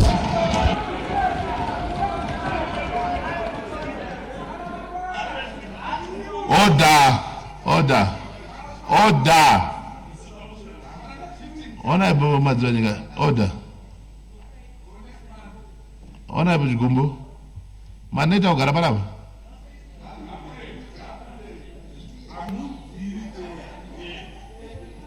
This is your last warning. Honorable Samamba, you may go ahead.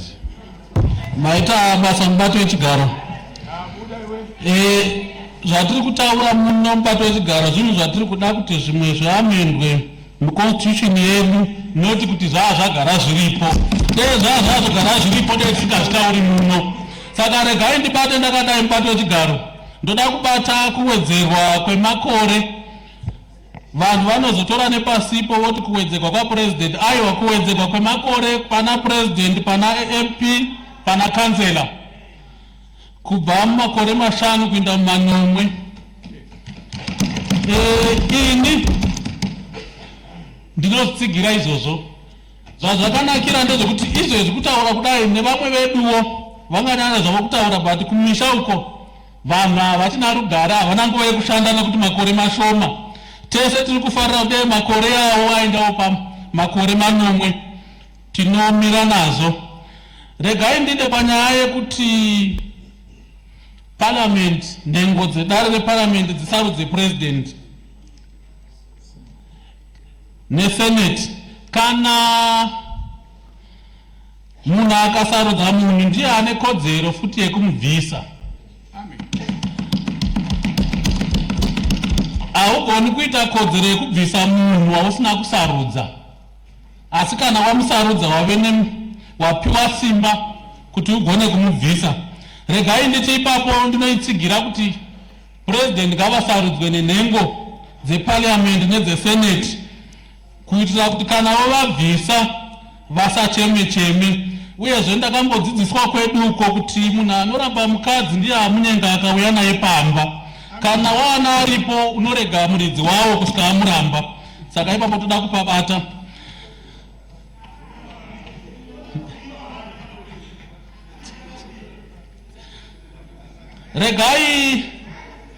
Regai ndibate nyaya kubviswa yekurejistwa kuti ide kwaregistrar ichibva kuzeki. Munhu nemunhu paanozvarwa kwaregistrar ndokwaanononyoresa, paanofa kwaregistrar ndokwaanonyoreswa futi ikoko. Tinoona mumaconstituency matinobva munoona muvoters roll rine vanhu vanosvika kana 1000 vakafa kudhara. Vanoziva kufa kwemunhu nekuzvarwa kwemunhu ndevekwaregistrar.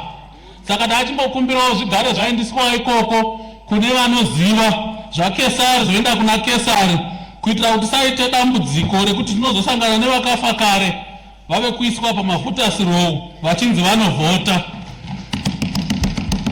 Chiregai ndipese nekuti ndokapa ndachida kubata pati wande, asi regai ndipese nchiti ini sa-MP wokuzhombe ndinotsigira. On a point of order, Mr. Speaker. No, order. No, Mr. Speaker. Order, Amausa. You want to stand on a point of order according to standing orders number what? 65. Mr. Speaker. So no, read it out to me. Iverenge papo.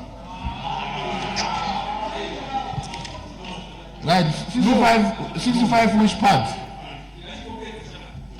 65 which part? How is it?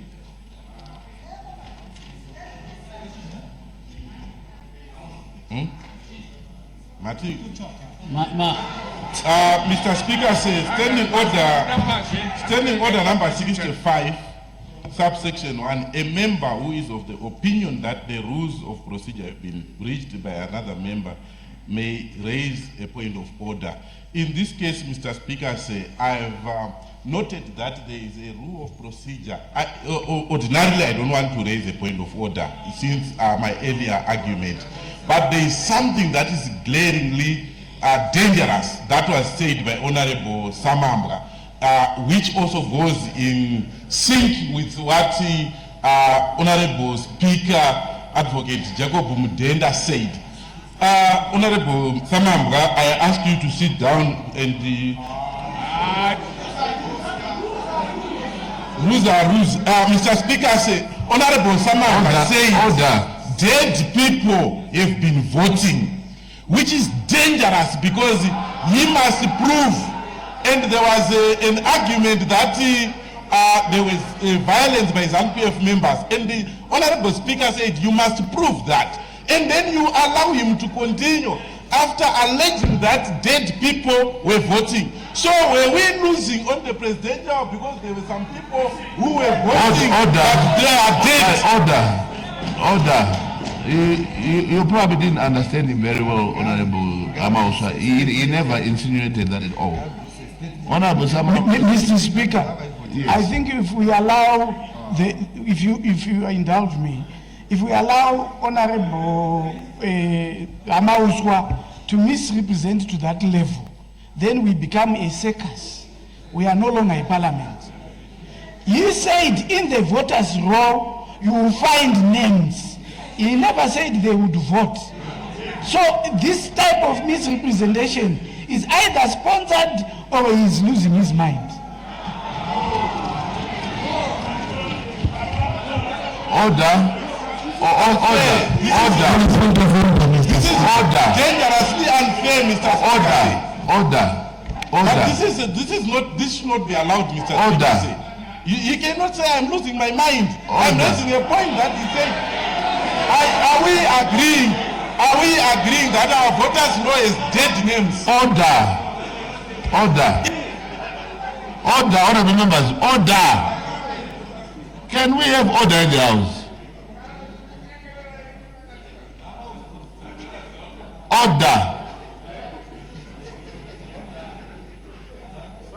Order, honorable members.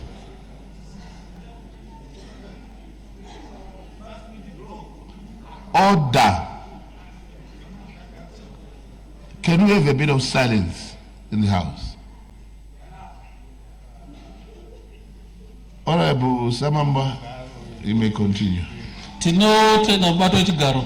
Regai ndipese ndichiti ndandati ndisaona rebhusamambo wekuzvombe ndinotsigira bhiriri nekutsigirazve kuti madzimambo arambe arimo ende apinzwe mupolitics sezvatiri pasaita anosara vasadzvanyirigwe ivo vachinovhota vanonovoterani kana vasimo mupolitics. On the point of privilege, Mr. Order. I recognize the leader of government business. Thank you, Mr. Speaker, sir. I move that debate to now adjourn. Thank you. It has been moved that the debate do now adjourn. Is there any debates?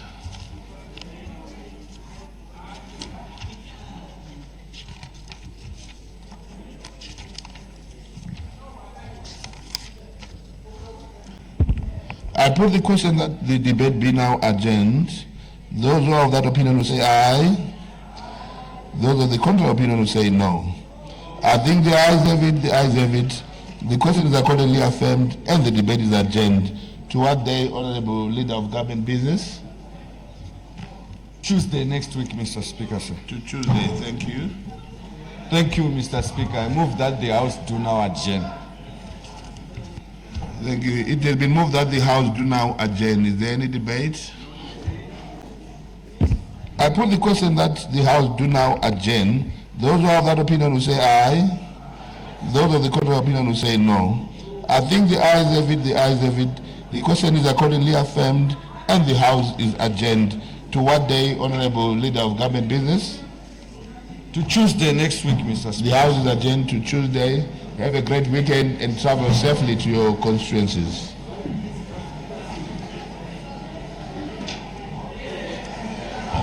Order, honorable members.